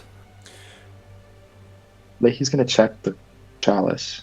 I'm just gonna yell out, "Healer! Anyone, please! We need a healer!" Does Damien hear that? Yeah, you saw it all. You saw the Yeah, priest collapse when drinking. at the moment, like Atlas screams healer, Damien's gonna run. And like, I'll try to like, I don't know, is it possible to just jump over the crowd or like jump through it to get as far as I can to get past faster? Yeah, people are panicking. Some people are kind of like stepping back. There's gaps, and I'll say like you have to throw some elbows, but you can like cut through. Yeah, Definitely. I do that, and then as I get closer to her, I instantly cast Sparing Touch. All right, touch. Do you have to spend a hope or anything with that? Nope, it's just once per long rest. Touch a creature, Once per clear long 2 hit rest. points. Okay, perfect. You touch her, and when you touch her, that ringing of the anvil you just heard from that lightning strike almost reverberates back out through your hand as a golden light leaves your palm into her. Nothing physically changed, but from what you can tell, you cast your spell. Mhm. A man pushes through. A middle-aged elven man pushes through, starts looking you over. He's like, I'm a druid. Let me look. She looks at, the elven man kind of looks at the Tide Priest, does a couple things, puts his hand over her head, chants like a small seance thing. It's like, oh, she's been poisoned. Looks to Damien. I think you've halted it from throwing through her veins, but she remains unconscious. She will need an antidote, though, I think. Looks towards Atlas. You have like some memorabilia of being part of the Lusaka Concord. He looks to you. He's like, fellow druid, I know where we can get the antidote. Can you leave town? Rush, hurry, and go get it from a druid grove nearby in the Elder Woods. Yes, of course. Where is it? He like points like over the way from the mainland as you're on the dock. He's like, you need to head southwest. The Druid Grove is in the Elder Woods. You'll have to head south over the Vond River Bridge, past the Obsidian Meadow, and then cut west into the Elder Woods. It shouldn't be too far there. Question: is this like I do this right now type of thing? Yeah, I'll be more clear. It is seems a bit much just because she collapsed right here. Oh no, yeah, no, so like I I'll am trying to help. So I'm just like this Yeah. seem like this is not like a day strip. This is like this will just take me a bit of time. It is a day trip. He's like, you should be able to get there within 8 hours. Oh, okay. And I'll say at this moment, just to clear the air. What, Never mind. is she dying in 5 minutes? Is she dying in a day? I'm like, oh my god. Yeah. Sorry, I didn't roleplay very well. No, you're good. You're in good. the moment there. Stabilized, a few right? minutes, yeah, a few minutes goes by. She's stabilized. I'll say in this, like, while this is all happening, the Delican militia, like, guards are like calming everyone down, kind of sending people away. Like, it's the end of the festival. Like, everyone go home, curfew. And this elven man who's claimed to be a druid has been like looking over her. Says she's stabilized. She's gonna probably remain unconscious. She's gonna need an antidote to like completely pull through. But she is stabilized. Got it. But yeah, he says it's about a day's travel to this druid grove in the woods, Got where it. they likely have an antidote. Okay. This elven druid, knowing a pretty powerful elven druid himself, would Leahy have recognized this druid or this elf? No, you would not have.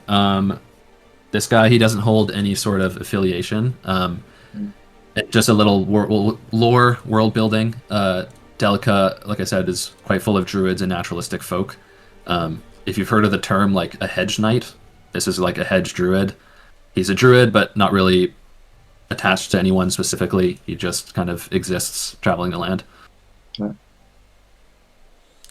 Got a it. nomad. Yeah. Exactly. Like Duncan the Tall Yes, but druid, I guess. with a druid. During all of this, when the Yes, what does lady Glint do? collapsed, when the lady collapsed, I'm looking around the crowd to try to see stirring from someone shady, probably someone that's wearing a similar kind of cloak, anything like that. Yeah, you can make an instinct roll. I love my instinct. Yeah, Yeah, I I also mean, wanted good at it. to investigate the chalice too. Nice. Okay. How about just roll with advantage, Zach, Okay. just to beef up your numbers. I'll give you guys both answers. The advantage gave me one, but that is 15 with 15. fear. But if that Fear. matters, Oh, it does, yeah. it I'm a does fear matter. master, dude. Yeah. Oogie. I know. I can't spend it fast enough. And my Um, black die just rolls so high. you look amongst the crowd. I mean, it was a bit chaotic. But you roll a 15, which pretty good. Look around. Didn't see anyone with these gray robes. Nothing. No one seemed suspicious. And you think about what happened. Like she collapsed as soon as the chalice touched her lips. Um, you could discern that someone didn't have to do something. Maybe the chalice was pre-poisoned, and then Leahy, you investigate the chalice, and you see kind of on the inner rim a kind of purple, oily substance around the rim of the chalice.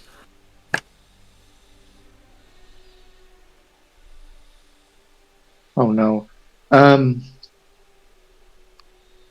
Leahy's gonna try to sample it. Oh my god. How do you want to try to sample it? Like you know, What?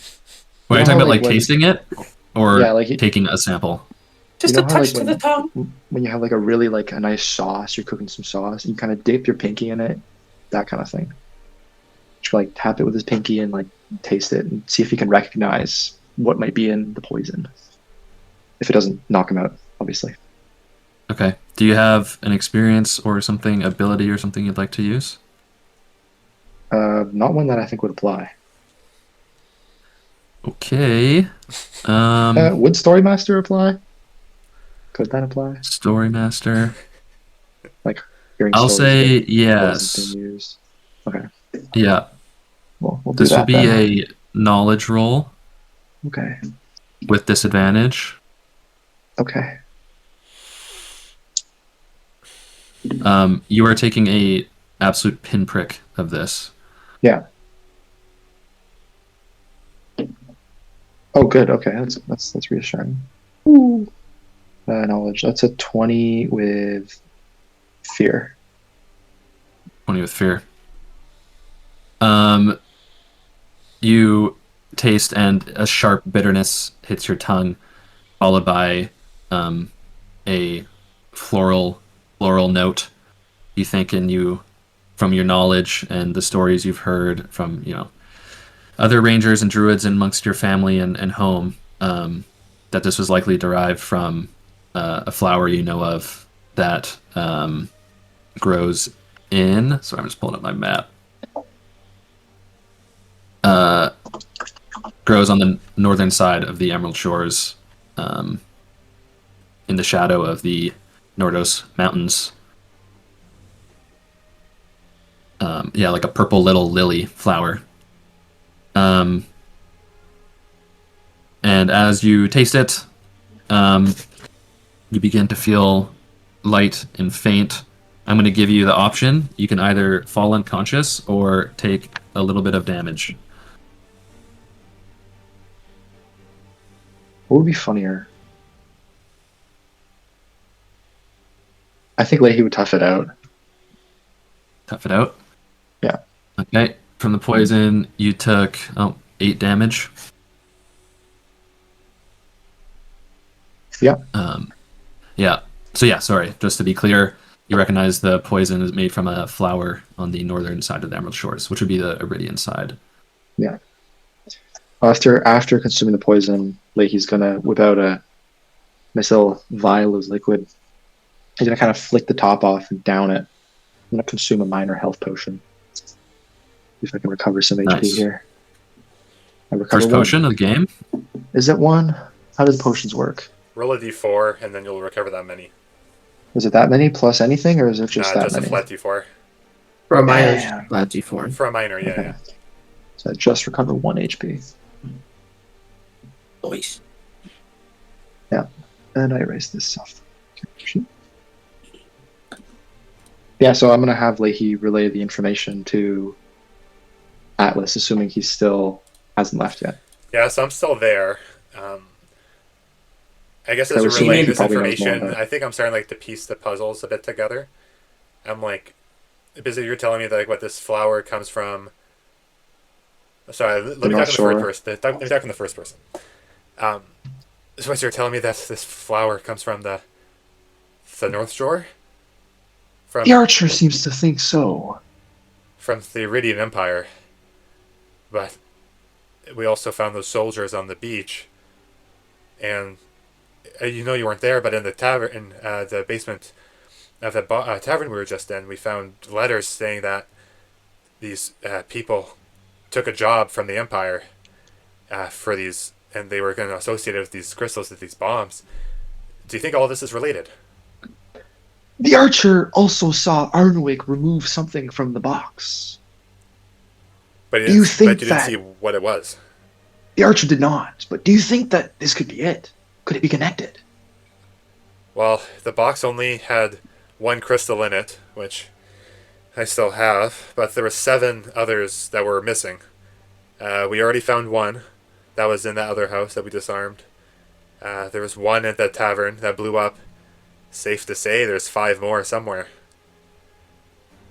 It could be. Was So- it 7 crystals or one like bomb, like dynamite? Well, like in that combined. chest, right? There was room for 8, and there was only 1 left.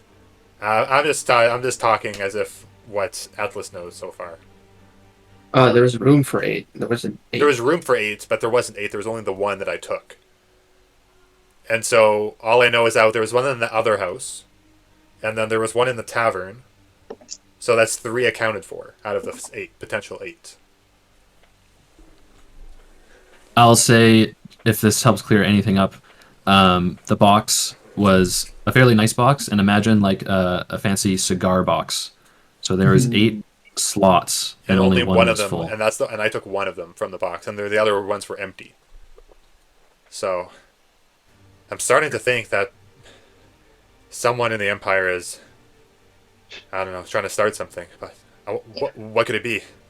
The Archer's getting real tired of this whole political debate between these 2 factions. Should we let the guards know here? Don't think we The should. Archer thinks we should try and help the priest first. We should help the priest, but I don't think we should tie ourselves with what happened at the tavern. Not just yet. So we're gonna leave with 5 bombs at large. Well, we're not gonna. No, I think we should find out where these bombs are, but Well, we don't have to search for them, but at least let someone we know. should look into it. I mean, it seems like we have 2 paths here. I mean, right now we got this well, it's priest, tide priest. She needs help. Worst case, I can go get it. I can get through the forest, no problem. But there's still The Archer 5 would other like to bombs accompany unaccounted for. Atlas. There's still 5 other bombs unaccounted for. I fear that they might still be around.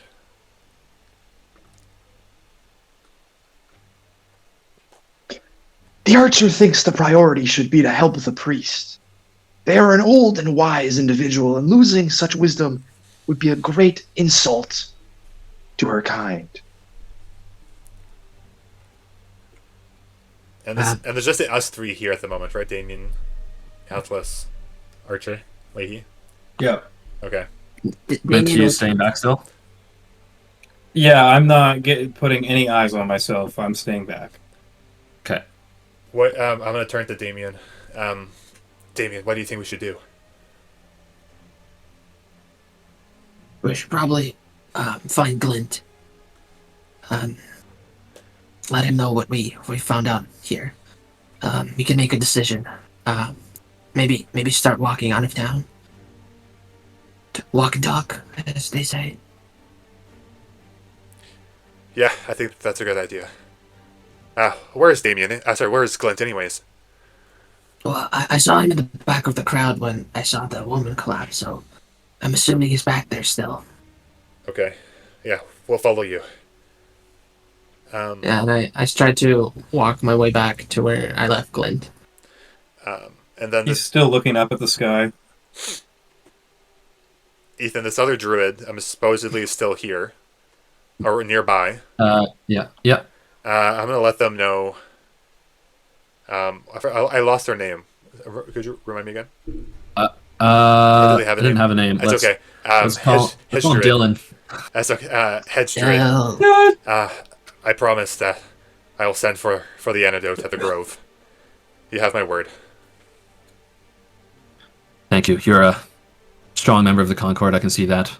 And I'm sure the Tide Priest will thank you greatly when you return. Okay, I better get going. And then I'll turn and I'll follow Damien.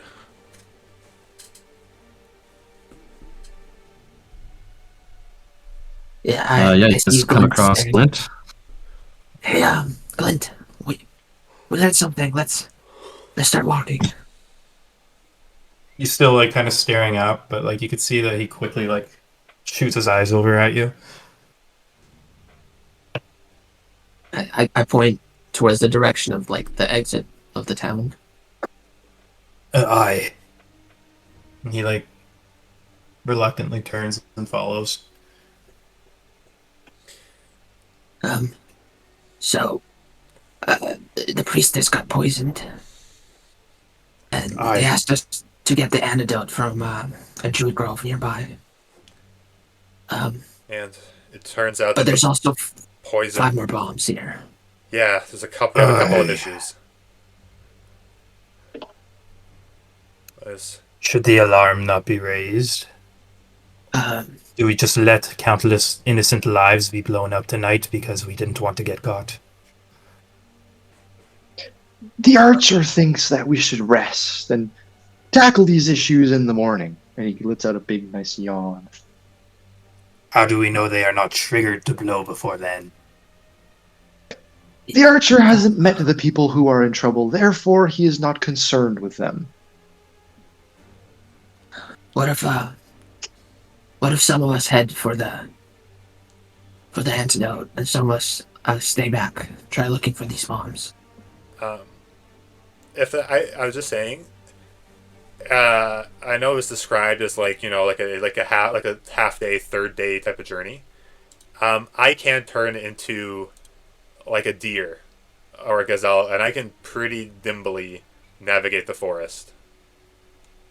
I can sprint my way and hopefully, shave some time off, and hopefully do that pretty quickly. Yeah, it is.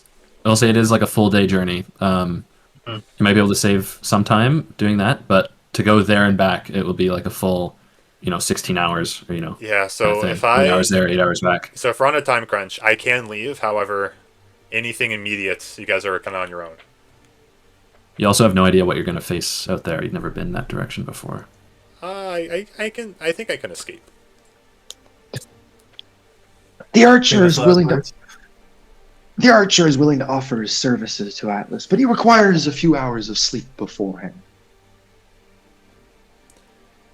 I don't think help is needed, but I think I can do this part on my own. I promise you, I'll be okay. But, our Leahy, I think they might need you here. Because I know where I'm going, but I don't know. We don't know where these bombs are. And you're a good tracker. We might need you here. The archer thinks this might be a good idea.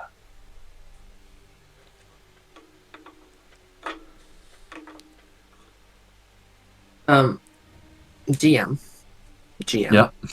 Is Yeah. there any like barracks or like guard station in this town, or is it all like run by Druid volunteers essentially? There actually is, despite it being such a small place, there is a barracks, being the border town. It's kind of armed with just the general provincial militia, essentially. Hey, Clint, what if we, the letter that we copied down, what if we make another copy and, slip it into the barracks, We could do that. and then we can go off for the antidote. One of you can do that.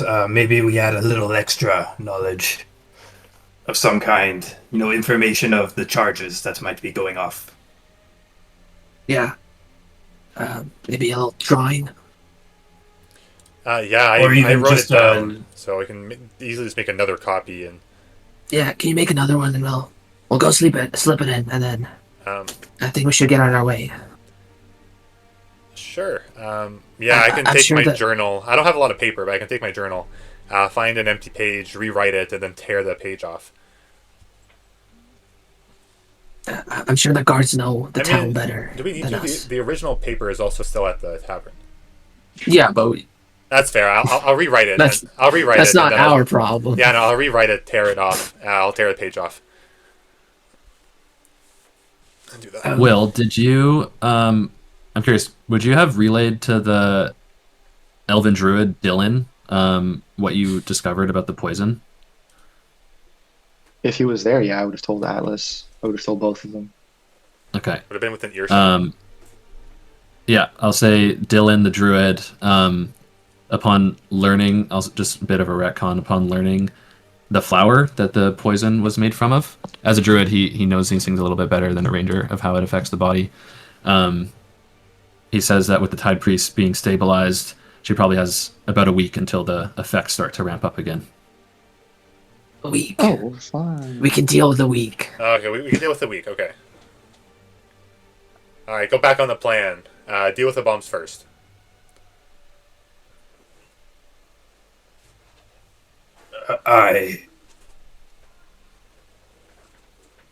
Glint, what's going through your head right now?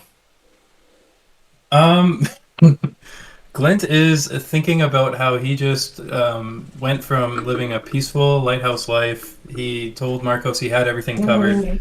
And in just a few days, he is responsible for a ship crashing ashore and people dying. And then he goes into another situation, and out of fear of murder, as he watches his new companions commit murder, and fear of being imprisoned, he commits a pretty violent act. And then he saw Hey, only Nina lightning killed. strike. And he is just reeling over the last 12 hours and what he's done, who he is, and he's just getting tons of quick flashes of bloodstained hands and screams on the battlefield. He's not present. Would Damien clock that Glint is That's pretty obvious that Glint has been a bit out of it, even when you guys joined back up with him. Damien would come up to Glint, kind of pat him on the shoulder, and hey, Glint, I know we don't know each other quite well, but our masters did. And mine used to always say that destiny finds you when you're ready, and patience is typically the key. Usually was in a context of creating things, but I'm sure that applies to people too.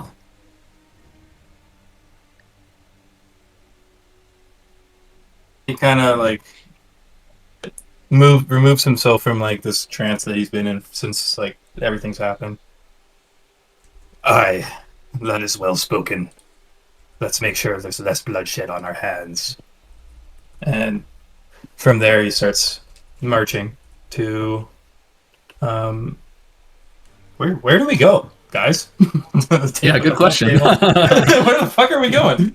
Where's our first lead? He Damien takes was two steps, pauses. Wait a second. Yeah. Damien had a Where the thought. fuck are we going? I mean, we can Perhaps- set up camp. I can make a pretty good campfire. Well, let's make a list of potential good spots for the bombs to go off. If any of you have any ideas, then we can split and conquer. Okay, we're doing this tonight. What time is it? What time is it currently? Yeah, probably like between I don't know, close to midnight. It's late. It's dark. Yeah, Leahy's priority is gonna be to find somewhere to hit the hay. Do you want to deal with this in the morning and make a The plan archer then? would like to get some rest. He operates better after having a few hours of sleep. There may not be a morning to wake to. We must do this now. If you want to get some sleep, we can leave you behind, but we have hero work to do. The archer is more than capable of handling himself on his own. Um, well then, Take your nap. how about Archer? I'll take the note from Atlas that he rewrote. I give it to Archer. Maybe deliver this to the barracks. Be discreet, and then head off to your sleep. We'll we'll we'll find you in the morning. Just let us. I don't know. There's would I know what like a good, not like an expensive tavern inn, but like just a regular one would be here? Um, yeah, I mean, there's only one. There's It's only one. nothing fancy. Yeah. Yeah. Leahy, there's a tavern here. Just head in there. We'll find you in the morning. So what Leahy's gonna do here? Is there a way that I can make an attack against one of these guys without doing damage, so I can have my focus on one of them? Oh, yeah, I'd say, I mean, you should be able to, I think you can just do that for free, because you can willingly just, like, touch them or something. Or for Sure. flavor, you just grab the collar of their shirt and lift them in the air for a moment. I was just say like, what's that? I'm a Like heavy two, like, dude. two strong men like to do that, like, you know, you The- dap each the other dab up up. kind of thing. Yeah. Do one of those with. Yeah, did the Yeah, predator yeah. handshake? So I'll spend a hope and have my rangers focus on Damien, so I know what direction he's in. Okay. And then Leahy's gonna make Um, his way over to the barracks with the letter. Okay. I wanted to just quick pause to talk about some mechanics in terms of resting. So just a reminder, obviously, when you short rest or long rest with the intent of regaining HP or stress or whatever, just remember when you do that, I get fear when you guys rest. I'm also a homebrew rule, allowing the option is you guys can go to sleep and have a night's rest narratively, but as long as you guys don't heal and do your rest moves, I won't gain fear. So it's very much reliant on that. Now, I will say in this specific scenario, if Will is going to go to sleep with the intent of healing himself, but the rest of you guys don't, I will still get fear. Ah. I just want to clear that up. I don't know about everyone. I think the intent is search as much as we can and then still try to get some rest. Okay, yeah. Like, are we just trying to do like a what's it called, preliminary search? Get our hopes up at least, maybe. Okay. Okay. The only place we know that was a target was the house of the Tide Queen, or whatever the fuck she is, Tide Priest. Yep. That's a person of power in this place. So we should be looking for places of power and where these people reside. One was at a bar also, so I'm thinking any Well, that is the monumentals. worker. Any common places? That is their so base. Check the house But- again. Check maybe if there's like a grand hall. Maybe there's like a place of worship. If there's like a I was large thinking- area where like people gather, maybe. Well, the fireworks show. If there's any other place for an explosive Yes. to go off, I feel like perhaps there might be it. One of them at least. Sure. I do agree. So, what if we all pick a spot and let's try to get one each, and then meet up at the tavern. Sure. Agreed. So I can go check. Do we need to go check the house again? Might as well, right? If that's the target. Like the house Well, of we Tide already Priest. pulled the bomb off of it, though. But there might be more, or I can hit that and like something else, maybe. I don't know. I thought. What are like? How will they say our locations? There's fireworks. Is there If you town guys, hall? if you guys want, I feel like a way we could do this, we could do a group roll, a group instinct roll. And then depending on how well as a group you guys do, I can let you know how many and where you find Hell yeah. some crystals. That's sick. I would Yeah. like Luck to of do the dice. I would like to do a thing then. I would like Do to a use thing. one of my experiences. Do- I'm going to use Okay. one of my experience, right shape for the job. And then I'm going to okay. transform into a critter. And I think I'm going to look for. I might turn myself into a fox. And what this is going to allow me, I get advantage on locating and sneaking. Cool. So That's good. I'm gonna spend a hope, use the ability. I guess I gotta spend a stress to turn into a thing. And I'm gonna turn myself into a fox, which gives me gives us advantage on locating Everyone? and sneaking. Well, if we're doing it like a group roll, I'm trying to apply this to it. Well, I was gonna apply. If you want to apply one to yourself, I was gonna apply one to Zach also with a help action. Okay. How about we have Yeah, we're Atlas kinda stuck lead? together. Yeah, yeah, you can have Atlas let me lead the leave. So roll. I have a ton of bonuses. Sure. So what do we roll? So you'll just roll an instinct roll. It doesn't matter with hope or fear. You can still add bonuses if you want. The DC for you guys to give Atlas a +1 is a 12. Okay. I got 13. a 3. 13. Yeah, and a 3, so we cancel out. Cancel out. Will, are you participating at all in looking for the bombs?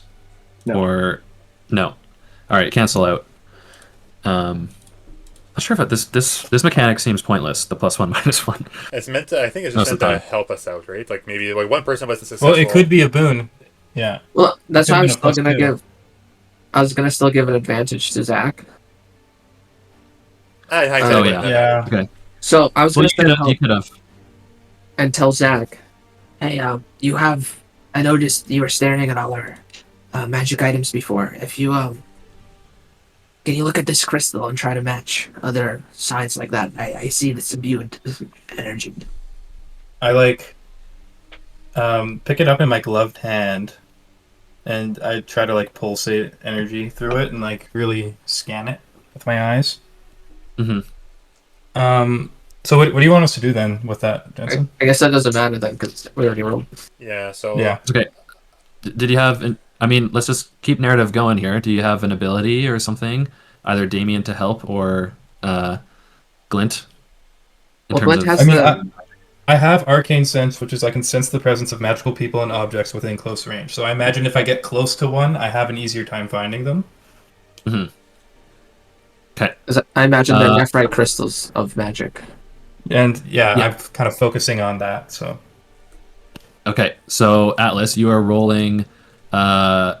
You just have advantage right now, right? So right now, I mean, just my beast form, if we're locating, is giving me advantage. Yeah. And then I have my expertise, right shape for the job, giving me another +2. He's Okay, and dead. then take another +2 from the boys helping you. I'll say that was a good So use. I have good idea so there. like a hope die, fear die, +6. Sorry, +6, and then advantage. Yeah. All right, roll. That was a 19 with fear. 19 with fear.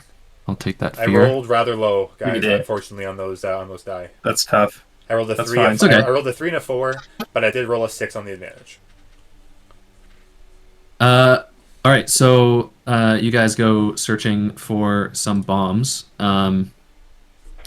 Atlas, when you're fox form, you're able to sniff out one that has been put on the guard barracks, as well as you were able to sniff out one that is put on the inn.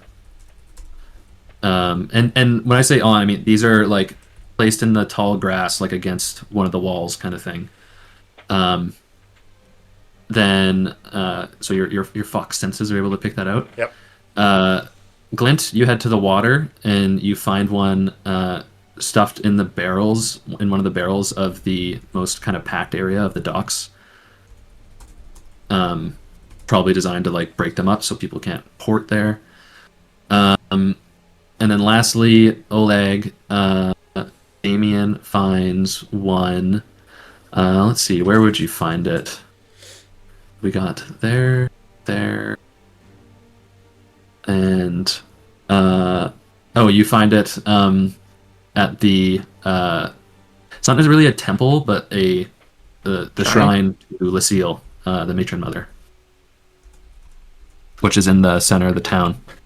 It was like inside what looks like a little offering box. Mm-hmm. So you guys found 4. A 4 out of potential 5. Okay. Okay.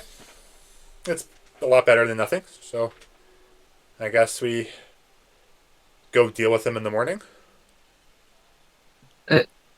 Upon I finding just Or one, are we dealing with them then and there? And then upon we just go finding look for one that of the fifth one? matron mother, is there another shrine to Hedragoth around? You even less of a shrine. Like I will say in Delica specifically, Yeah. they aren't like a huge fan of the prime beings mainly for a lot of what they stand for. They Makes really sense. only they follow Lucille, the matron mother, quite heavily, nature obviously, and they follow Malarin, the death dealer, pretty heavily as well. And then it depends on location; it changes a little bit. But being this a port town, by the docks, there's like a little wooden like effigy for Hedragoth. You see, it's like depicting a shield with like a lightning bolt on it. Damien would have checked there also if one was found at the shrine. You did not find one at that little shrine. Okay. All right, so we found 4. We're missing 1. So I guess we go find that tomorrow. I guess so. I keep them have safe. a concern. What's your concern, Glint? The note, it said, "See you in the spring. Today is the marking of the spring. Do you not think that the raid is happening tonight?" You bring up a good point. Oh, I completely forgot about that. Sure. If I were a general, I would strike at night right after a feast when everybody is drunk. So, should we let the guards know?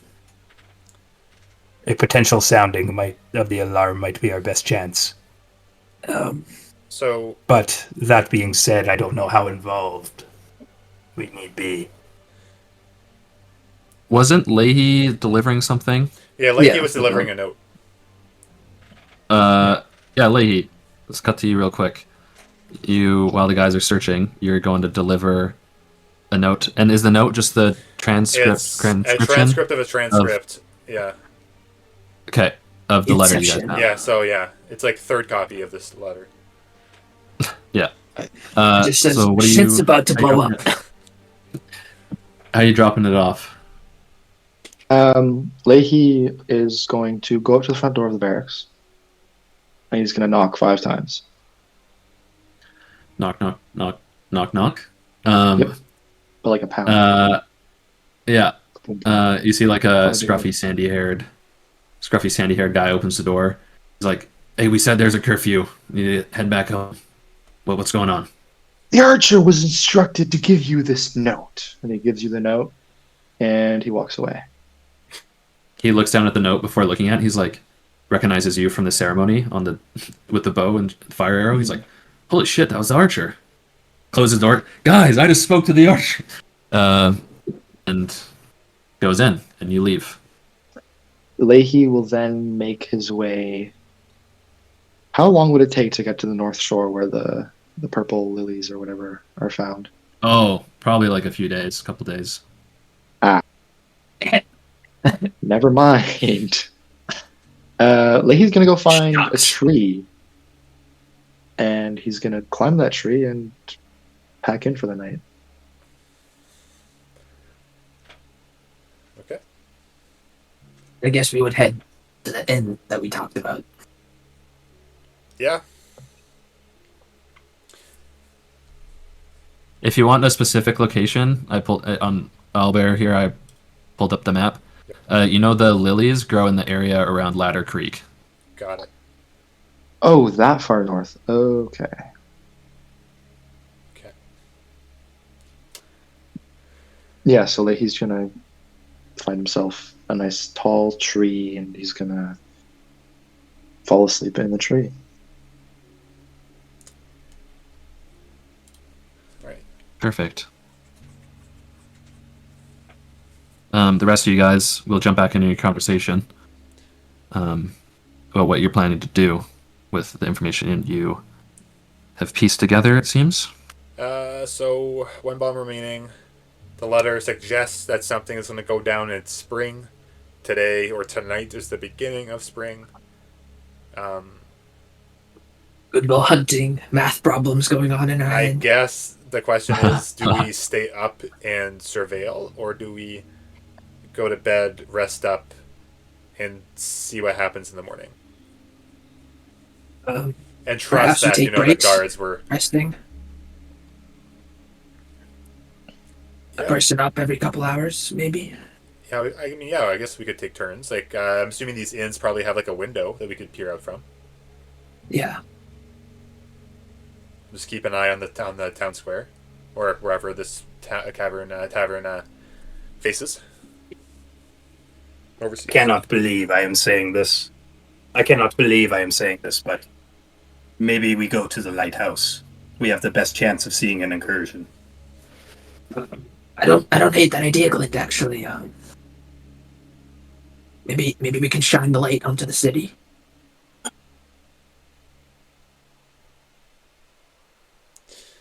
How far is the lighthouse again? It's like an hour walk. Maybe not even 45 minutes. Okay. Yeah, I mean, yeah, we could definitely see a higher vantage point. If it is an Empire thing, they're probably coming by ship. Or by the water, anyways. Yeah, to add to your thing, the inn, because it's good for tourists, looks out over the docks in the harbor. And if you're facing the docks in the harbor, the border to the Empire is to your left. Just to kind of orient yourself a little bit. So the border is to the north of the town. Yeah. Yeah. All right, so I guess we have a choice. So it's like across the bridge on that picture, essentially. Yes. So do you have a... Each side of the bridge is kind of the border part.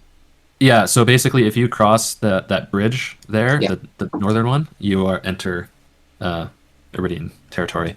Cool. Cool.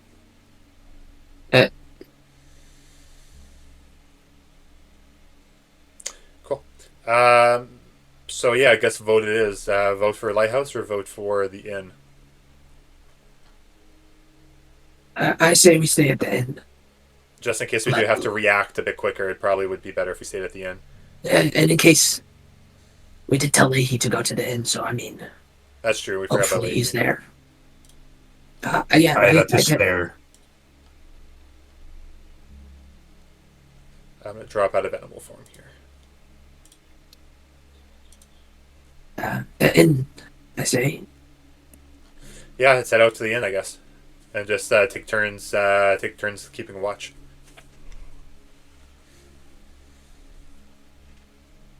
All right. You guys head to the inn. The innkeep unfortunately says there's only one room available, being it's mainly full from the festival. She's asked if you don't mind sharing a room. Has a tall dragonborn checked in here? No. She says to you. Of course he wouldn't. Yeah, I'm fine with the one room. Atlas, Glint. Yeah, one room's fine. It'll have to do. Is it one bed as well? Yes. Oh. Yeah, that's fine. That is tough. Well, we are tall men. Oh. She pulls I have some spare blankets. Damien reaches out and grabs them and kind of hugs them to the chest. And I'll say, let's see here. You guys probably don't have to pay. You guys can role play. I can look up in the book. It tells me how much. How much is like the room? I don't mind taking the floor, It's guys. probably like a handful or two, right? Probably like a handful per night. In room per night, one handful. Yep. So someone has to cough up one handful. I'll give a handful. Oh yeah, you're the rich guy. I am Tony Stark. the moneymaker. They call me the moneymaker. Yeah, I put down the coins, look at the fellas. I don't mind taking the floor. Quite used to sleeping on there while doing my projects on the forge. Quite Eating honestly, flame. boy, I think it should be you and the other man on the bed. I can take the floor. I mean, one of us is keeping watch, so Yeah, one of we'll us just is take awake, turns. so But that's what I mean. well, one by one, everyone will get the bed, I guess. Yes, it's a revolving door. I'll do the first watch then. Okay. I'll take the bed, I suppose, for the first watch. Then I'll just rotate. I'm ripping the floor. Yeah. I hand you over the blankets. Here you go, Glint. Aye. All right, you guys rest up for the night, keeping watch. Who's taking the first watch? Me, Uh, Damien. Damien.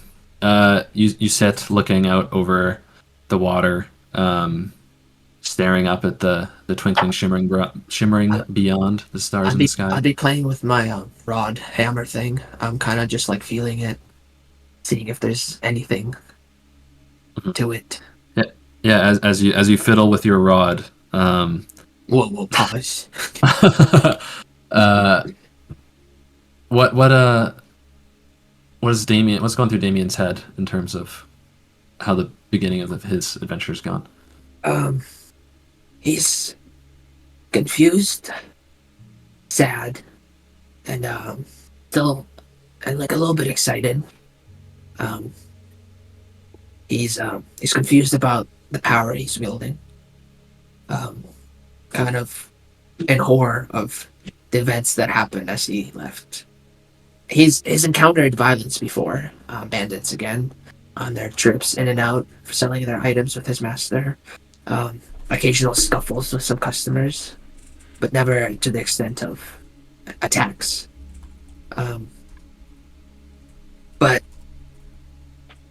he was looking for an adventure, and this is a hell of a beginning for one.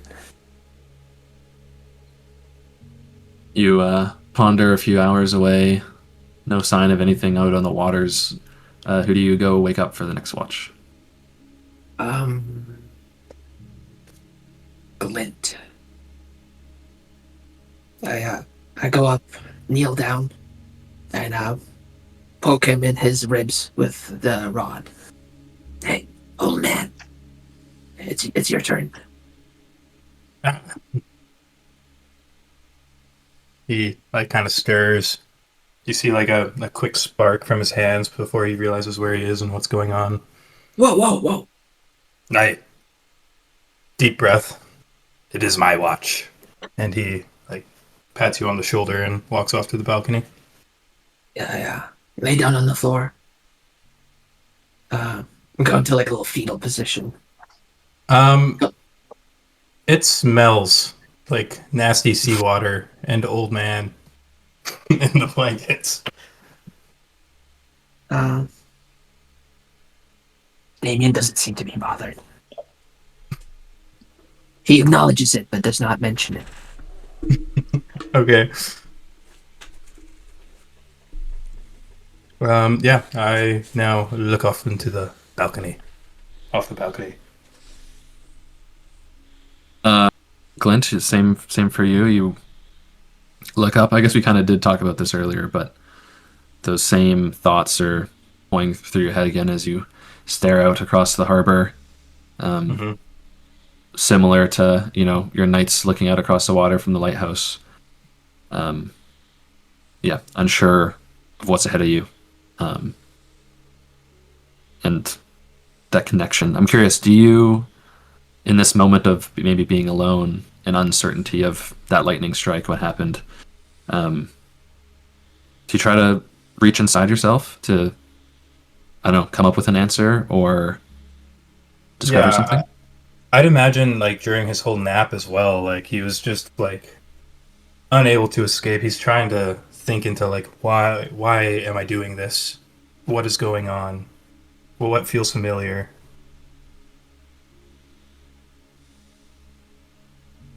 Uh, yeah, you feel that, and you feel inside, and thinking of things familiar. It's still so foggy in your head, so uncertain of what's in there. You feel things that you might say are familiar, or these memories that you've had occasionally. But this time, looking in for the first time, you feel a presence inside you that doesn't feel familiar, feels foreign. But you're not certain if what you're feeling is foreign or yourself is what's foreign in this body or soul. And you toil with those thoughts for the rest of your watch as you go to wake Atlas for his watch. Yeah, I kind of shake my head. Didn't see anything. Silently lumber over. Put my hand on his shoulder. Aye. It be your turn. What? It's your turn, damn it. And then he just like rolls over you and goes into the bed. Oh, you're crushing me. I like push you off. Surprisingly light. I push you over. I'm like, oh, okay, fine. I get up. Damn, I brush myself off. I look out the window, kind of like leaning against the frame, still half asleep. I stare at him for the first 10 minutes to make sure he doesn't pass out. Does Atlas stay awake? I stay awake. Yeah, Atlas stays awake. I'm trying. Yeah. Yeah, and can't forget Atlas, quite young, late teens, early 20s. He started his journey leaving town with a massive adventure. And with the way this adventure is starting, he might start to think how lucky he was he managed to make it to Lysair unscathed. Because this adventure is definitely not like the one that you last had leaving home. And same question for you, Daniel, I guess. What are some thoughts that Atlas is having at these first night since beginning this adventure? I think what's just going through Atlas's mind as he's kind of like sitting here in the silence is kind of flashbacks back to like his youth, kind of going through learning what it was to be. Let me check my notes here. Give me a moment.